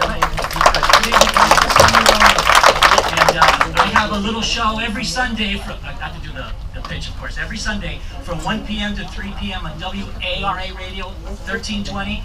My audience is potentially about 250,000, close to 500,000 people. There are days that sometimes I feel no one is listening. And then when I go to Walmart and I'm talking to my son, someone turns around and goes, "I know that voice. You're on the radio, right?" And I'm thinking, am I going to fight today? And I say yes, and then they have nice things to say. I go get my tire changed, and the 3 big guys, kind of scary looking dudes, like some of the gentlemen out here, scary. They come to me and they say, "Are you Henry Roman? Do you have a show?" And I say, "Yes." And they go, "We love your show." Sometimes you think that you can't make a difference. You may say, "I'm too old, I'm too young, I don't have a lot of money." Over and over again, I want to give you a quick history lesson. There was a man, the son of Spanish immigrants, that was tasked with attacking a fort. They were going to ram his ship, they were going to throw torpedoes at him, and he said, "Damn the torpedoes, full speed ahead." And he won. There was another man during World War II that was surrounded in the city of Bastogne. He was offered terms of surrender. His response was very flowery. It was one word: nuts. There was another man. He was an American Indian, Cherokee Sioux, who was given command of a ship that had an armor of a ½ inch. He was faced with a fleet of ships that had armor of 26 inches. You know what his response was? Make smoke, load torpedoes. Single-handedly, he fought off a fleet, the Battle of Leyte Gulf. Americans, over and over again. There was a woman. She had worked a whole day. Her feet were tired. She sat down on a bus. She was told she had to stand up and go to the back of the bus. What was her response? Very simple. No! No! There was a Baptist preacher, head of a church, who heard what happened. He had a congregation. He was busy. He had little kids. He stood up and got organized, and he gave a fabulous speech called "I Have a Dream." Over and over again, Americans have stood up and have said this far and no further. And I'm gonna end with one person. John Paul Jones, the captain of the Bonhomme Richard. His mast had been shot off. Most of his crew was dead. The British commander signaled, "I am willing to accept your terms of surrender." His response was epic. He said, I have not yet begun to fight. And so I'm telling you, when people tell you it's over, give it up. I say give up. I have not yet begun to fight. Fight, fight, fight.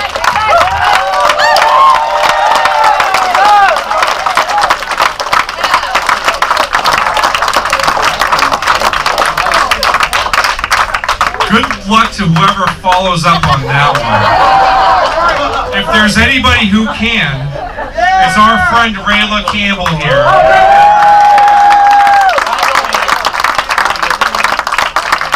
Thank you, everyone. As you all know, I am Rayla Campbell. And she has both legs now. Thank you. Yes, I have both legs and they're all working great. Anyway, yeah, so I've been running against Ayanna Pressley, as I've been calling her, Antifa Ayanna, for Congress here in Massachusetts, and I have officially kicked off my campaign for 2022. So I was part of events here with Super Happy Fun America, and we were part of the peaceful protest against Democrat violence, in which I had my 3%ers there supporting me, and they were assaulted and they were injured.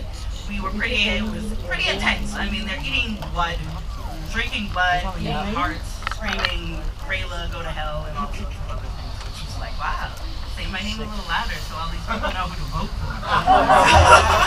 So that was, pretty intense, but I've been attacked this entire summer.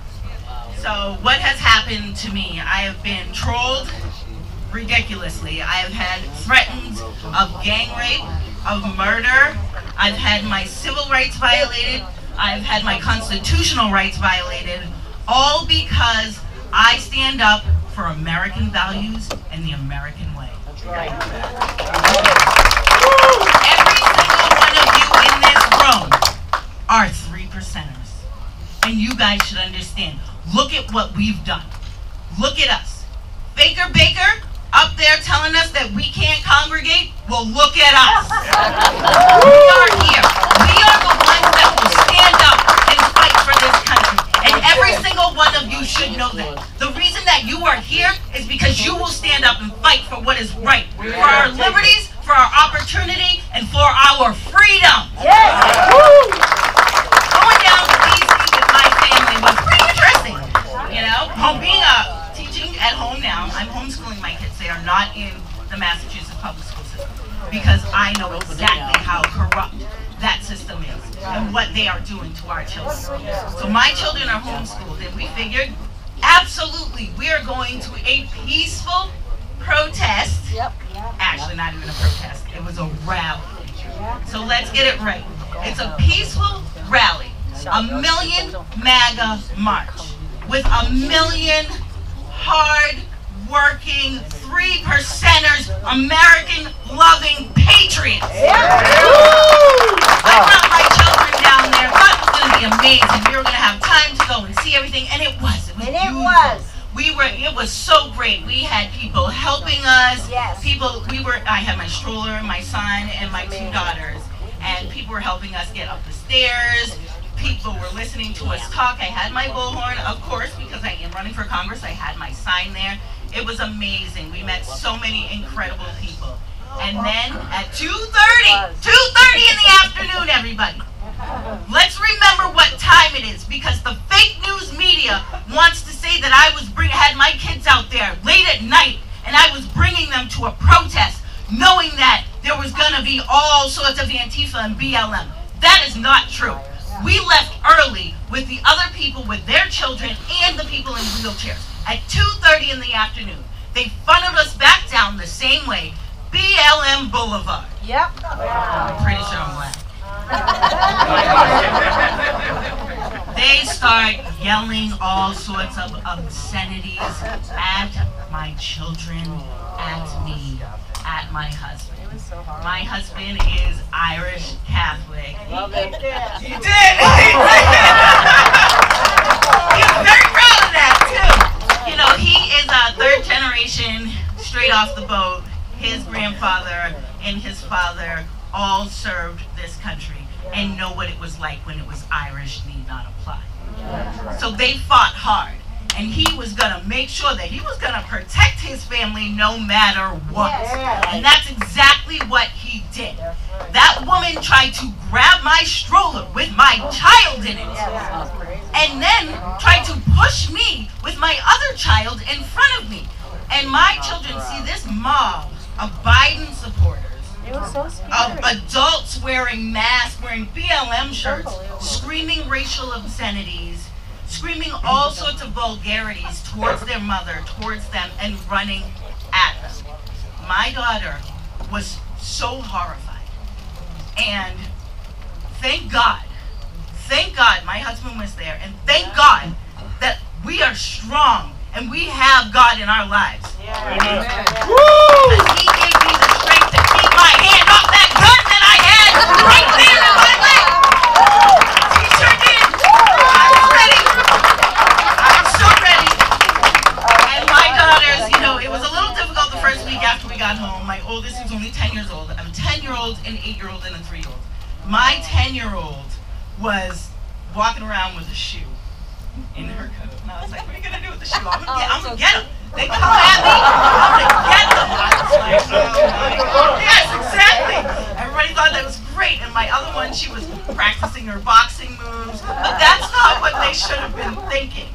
You know, they should have been like, going to Washington was a great experience. This was so much fun. Look at how much love there was, because there was a lot of love.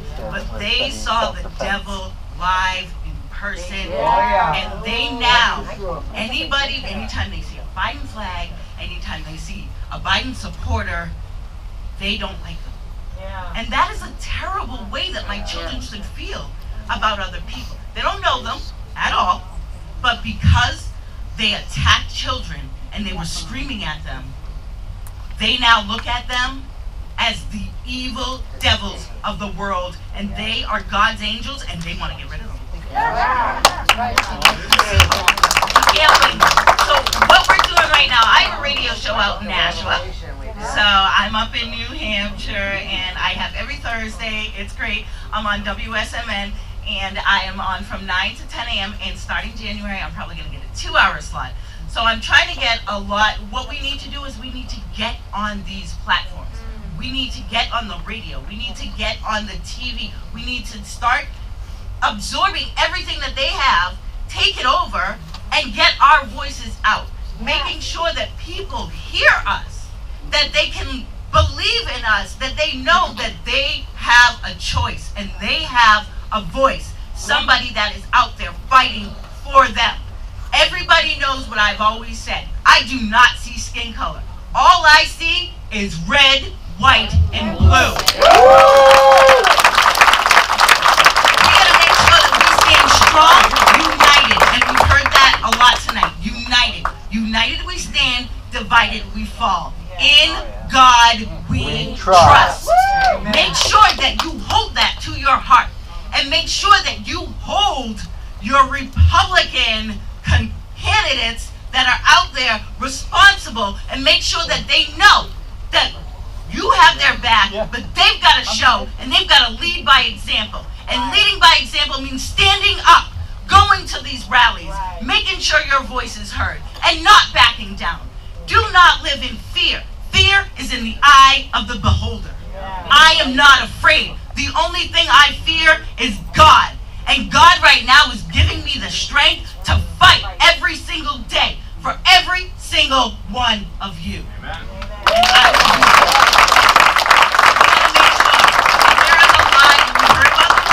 And there is a lot of rhinos. I've had one in particular who has, oh yeah, he's a state committee man.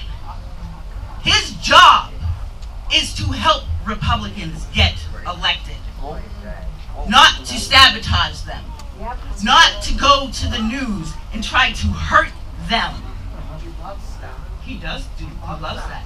That is not what we need, and we need people to run against him. Brock Cudero, or I call him Brenda. That's who Brenda is. We call Bridget or Brittany. You know, it's one of those. Yeah. Yep. I know, my time's got to go. But we got to make sure that we fight up against those, and that we get people that are going to be running. I'm going to be running. I have about 75 candidates that want to run for congressional seats or in Massachusetts and New Hampshire, and also state and local level seats. So we do have state also that we need to really get in going to New Hampshire. Sing talked about, because they know how to do it. And we need to take pages off of New Hampshire's book and to make sure that we are sticking together and we are fighting. And we are not going to allow anybody to shut our voices out and to keep us down. Stand up. We have the power.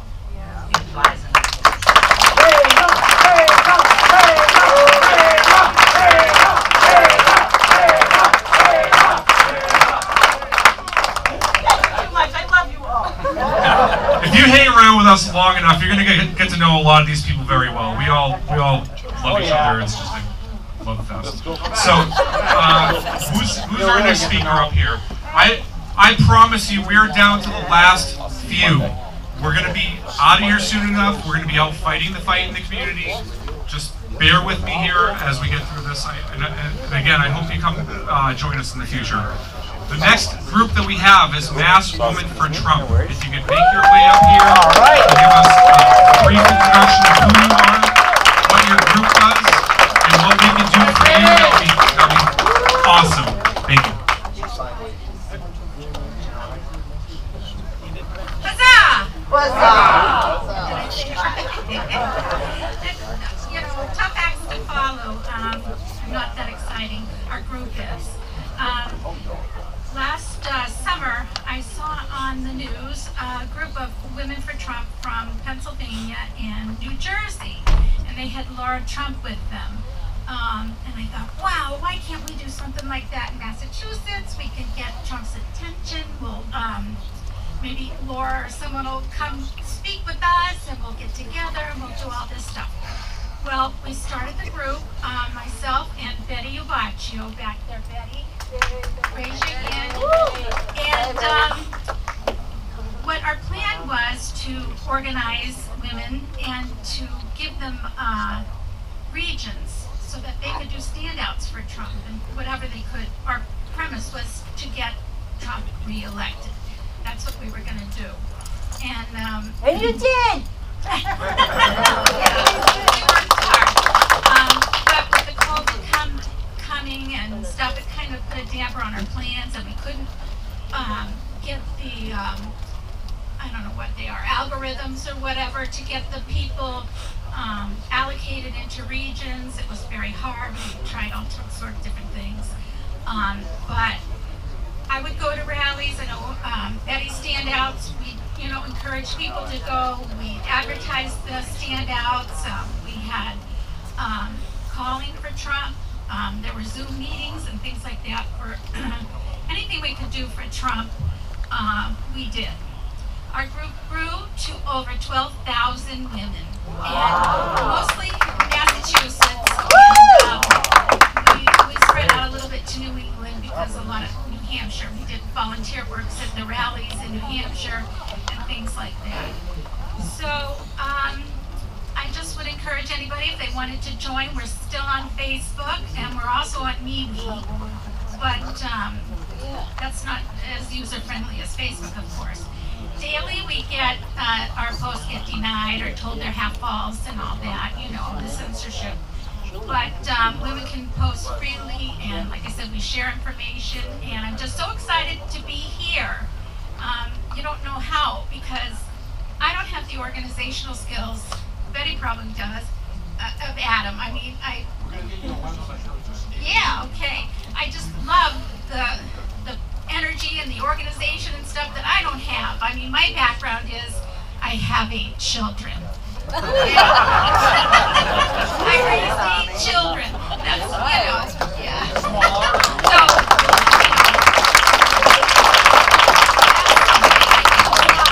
It is. But anyway, I'll do whatever I can to help. I'm excited to be a part of this group, and whatever you need, I'll try to do. I'm on the Cape, so, whatever. I'll be there, okay? Thank you very much.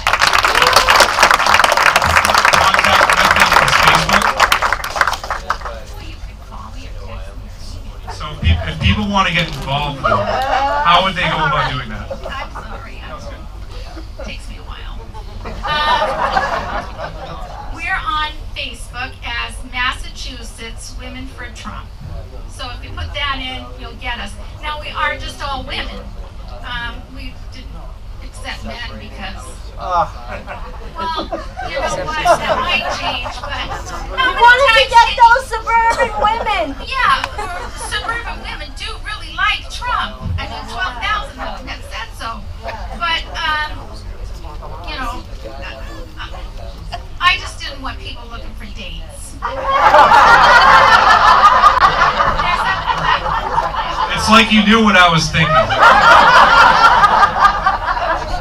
All right, well, again, thank you. Thank you for your time. Thank you for coming up. The next group who wants to introduce themselves to you is the North Shore Team Trump. So if you could make your way up here and make an introduction and say a few words, come on up. You've been making those wonderful comments this entire time. I'm so glad you're coming up to say something. Bless you, bless you, bless you. Well, this is my friend Joan. I have my friend Lynn over there. We also have our members who helped start this, but unfortunately they can't be here physically, but they send you all their blessings. Because one's down in Florida, she's bought a condo. I think she's running away from Massachusetts, but we'll see. And our other friend is at home. But we are North Shore Team Trump. We've been out here since 2016. We know George, he's one of our people that showed up. He's kind of playing a phantom every now and then. Right now, we just want to say thank you to all of you for getting this to happen. We needed this outlet because I'm tired of running around screaming at the television. Alright? And my husband and I, we have to turn it off because we're really like the little children. You want to fight now because we're so tired of listening to the BS every day. But we know the real deal. We know that we have common sense. The good Lord gave it to us. That's why all of us are here. Because we know that something is not right. You know, we know, like they say, that fish rots from the head down. We know those people are rotten. We know what they've done. And we're here to make it right. Okay? That's what our job is. You know, we are all born for such a time as this. Okay? Now, I'm back from the 60s. I was watching back then when we were trying to change things for civil rights. Now it's about America's rights. American people. It's our rights. We're not going to let them take it away from us. We can't be the first Charlton generation Heston to said, feel. the only way you're going to get my gun is take it out of my cold, dead hands. And that's where I'm coming. I'm trying to show my children and my grandchildren, you got to fight for freedom because it isn't free. That's what I got to say.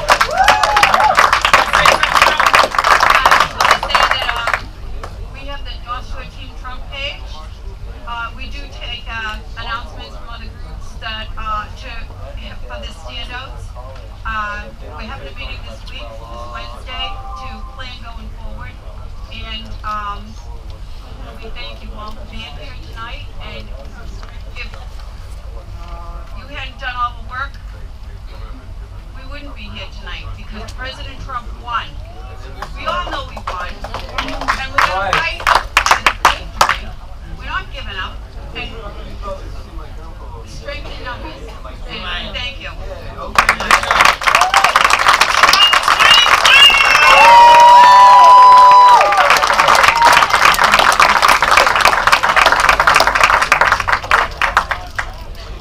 We're down to the last 2 or 3 speakers, and then we can go on with the rest of our lives. So, well, I heard there might be one that's not listed up there. So, the next one I'd like to ask is Gabriel on politics. I met he's a young man.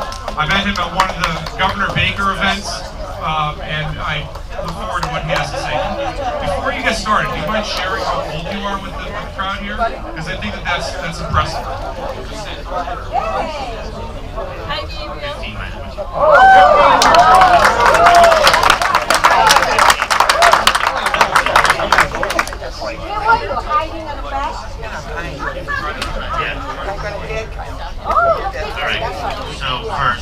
Thank you all for the time, and it's great that we're all out here fighting for our country, and we will retake it in the end. I can promise you that. So, my group, Gabriel Politics, we're on Facebook. We're out there. We're non-partisan, really. We don't go with never the Democrat Party, nor the Republican Party either. We're not partisan. We are here, number one, for President Donald J. Trump and for the conservative movement. And that's it. That's it. And for this country. So, I know, and I speak for myself, many in my group, and many of you here. We are tired of the Rhinos. We are tired of the Democrats, the anti-American party. We are tired of the socialists, the communists, and I know again, I speak for myself, and I'm sure many people in my group, and some of you here, the Republican Party too. We're sick of them. We're sick of their lies. We're sick of them not fighting out there for us, we the people. So guess what? We the people are going to fight for ourselves, and we will retake this country.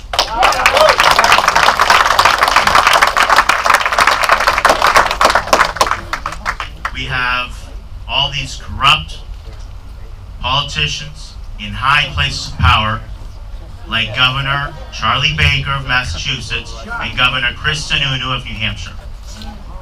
We need to take them out. We need to impeach them.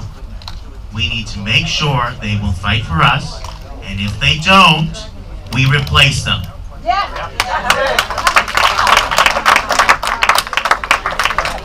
fight for freedom, and guess what? All these corrupt politicians know they take advantage of this.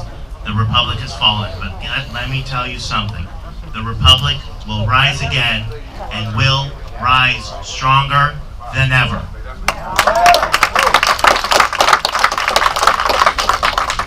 Now, this is a promise I make to the Constitution, and I hope you all will join me. I will fight till the death to retake this country, to fight for freedom, for the Constitution, and for President Donald J. Trump.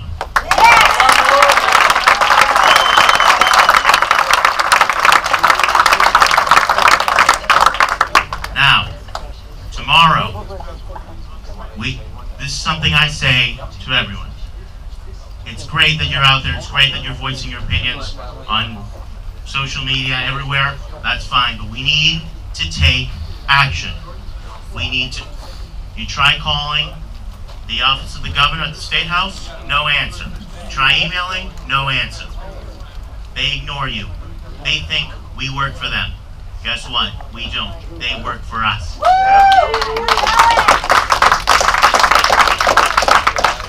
So it's time we take action and we go through the courts if we have to. Tomorrow, whether it's going to be raining, snowing, I don't know, and I frankly don't care, we are going to be at the Swampscott home of Governor Charlie Baker from 2 to 4 p.m. to remind him that we the people will not back down to his tyranny.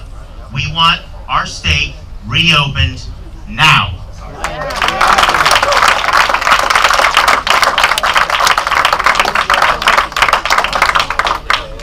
I hope you can join us then, and until we take this country back, put President Trump back in the White House for another 4 years, we will continue fighting, and we will make America great again.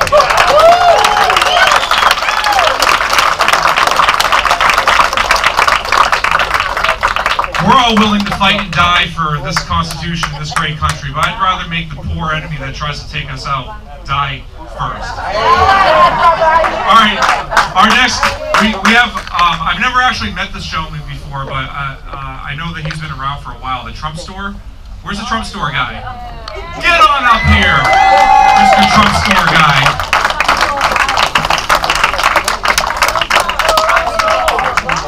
Please give an introduction and take it away. good evening, everybody. I won't keep you very long. I know you're all very tired. It's been a long day for a lot of you. So my name is Darren, and I'm here representing New England for Trump. The company is owned by my mother and my father-in-law. Is that better? Can you hear me okay? I'm from Ireland, as you probably gathered. I've learned to speak American in the last couple of months. So you'll have to be patient with me. I'll teach you all how to speak Irish before the end. So the company New England for Trump was founded by my mother and my father-in-law. And when I came over, we started off with 5 stores, and we now have 22 stores across Massachusetts and New York, promoting Donald Trump and all of his merchandise. We've got over 5,000 followers on Facebook, so please, if you have any events you want to share, please share them with us. We've got a great media stream, and we've got a lot of support. For those of you who are in DC, we were there ourselves. We actually have 2 trucks on the road at the moment, and they started in Miami, and they're going to be finishing in DC, and of course we will be there ourselves as well. So we really hope to see you all there. I just really want to thank you all for your support. Coming from Ireland, politics is something we can discuss very openly. In this country, one thing I found really surprising was the separation between democracy and the Republicans. You know, it was so surprising culturally to come from a country like Ireland, where politics is discussed openly and respectfully every single day. And I come to this country and it's so divisive. I would have to say I probably leaned towards democracy prior to moving to this country. I have a beautiful wife and I have an 8-week-old baby girl, and the reason why we're getting up to fight is for my baby girl's future. Seeing you all here in the room really is fantastic. It's great to see the support. And as I say, I look forward to stopping the steal and winning this election. God bless you all.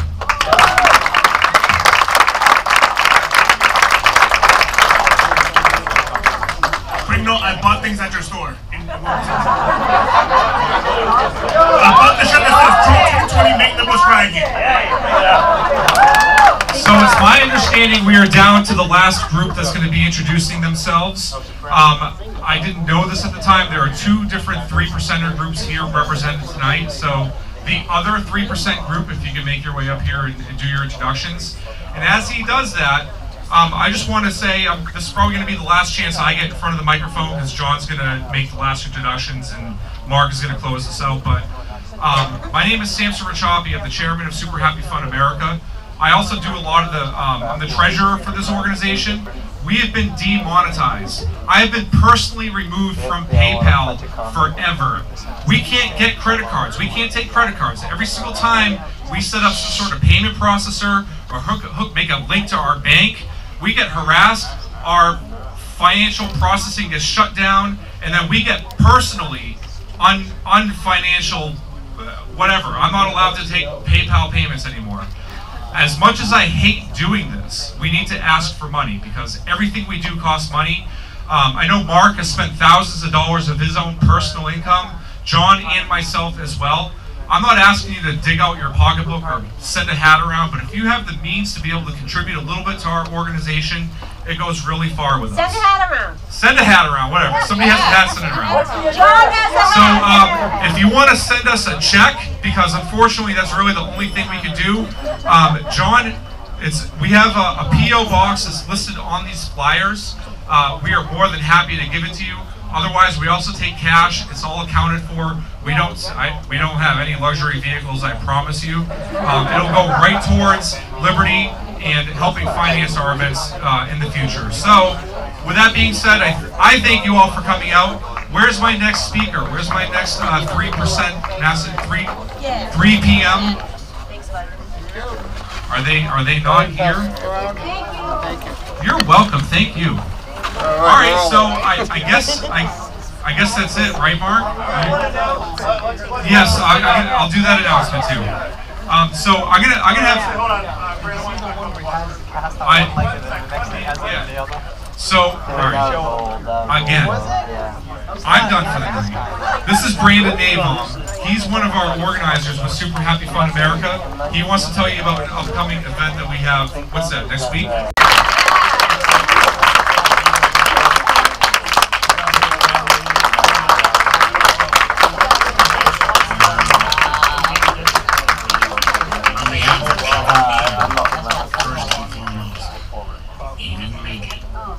He's a busy guy, and he's going to know we are of him, and vice versa. Check out his website, defendthepolice.org. He's been spearheading the Back the Blue campaign around here. And Kevin himself, this guy is a mover and a shaker. Very Trump-like, let's say. Okay? And he's committed. This guy is beyond committed. Kevin, as far as I heard yesterday, talked to him when I came up to him, out of the blue, said, hey, Kevin, I'm Dave Ferguson. And he goes, and then I did a little one-up. I said, well, your son dates my niece. And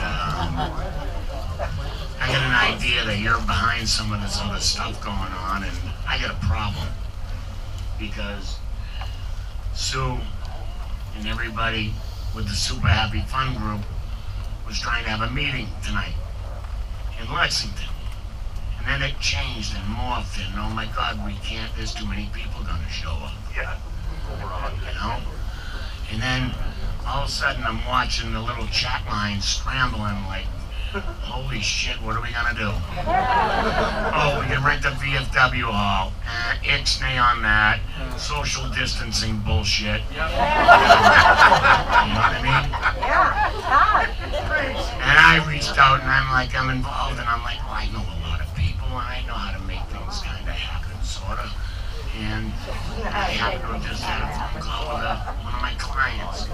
He's a Framingham guy. He was on the Board of Selectmen at one point. We're not connected. And I said, hey, Bill, any chance you know where there's a room I could get tomorrow night? He's going to make a call, blah, blah, blah. One thing led to another. Text me back at the 11th hour and said, no, sorry, it's not available. It's under renovation or whatever. I'm driving around town now thinking, geez, you know, I'd like to actually come up and meet Kevin. I know his modus operandi, how he rolls. And I went and checked a couple of his other locations, seeing if I could bump into him. He was parked in the field over there behind the subway, on the phone, doing business, in his truck. And I pulled up right behind him, parked, so we couldn't leave. I walked up to his window and I said, he gives me the one finger. You know, I'm on the phone. I'm like, I get it. I'm gonna wait. You know? So we rolled the window down after 10 minutes. I went over to my phone and was on the group with you guys. Probably saying, I think I might have an option.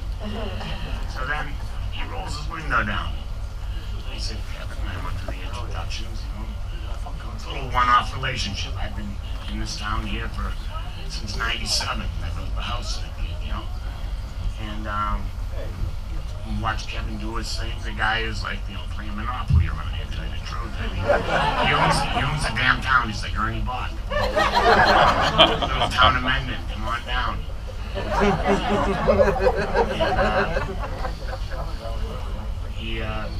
I said, hey Kevin, you're the defend the police guy, aren't you? And he kind of didn't really acknowledge it or not. And I said, look, I'll cut to the chase. I don't want to mince my words. I got a friggin' problem, Kevin. I need to get a room. I need a room for about 150 people. And I said, in the middle of a goddamn bullshit pandemic. We were talking just like that. And he didn't say anything, people. He didn't say anything. He just, in his dashboard and speed dialed the general manager downstairs. He goes, Mike, get the room upstairs ready for 150 people tomorrow night. That was it.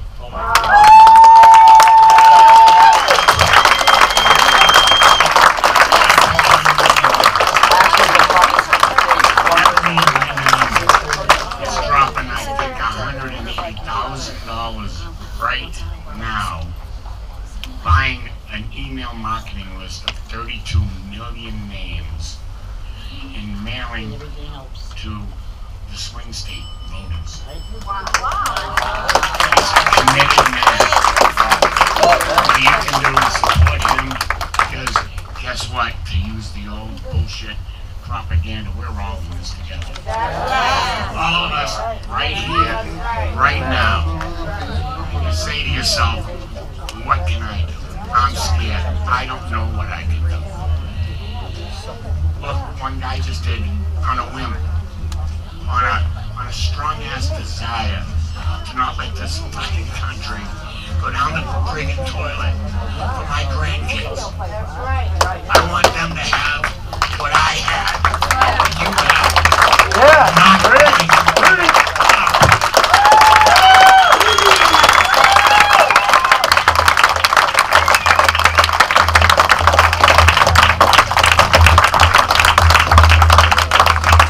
Okay, I am the official last person speaking, and I will be very, very brief.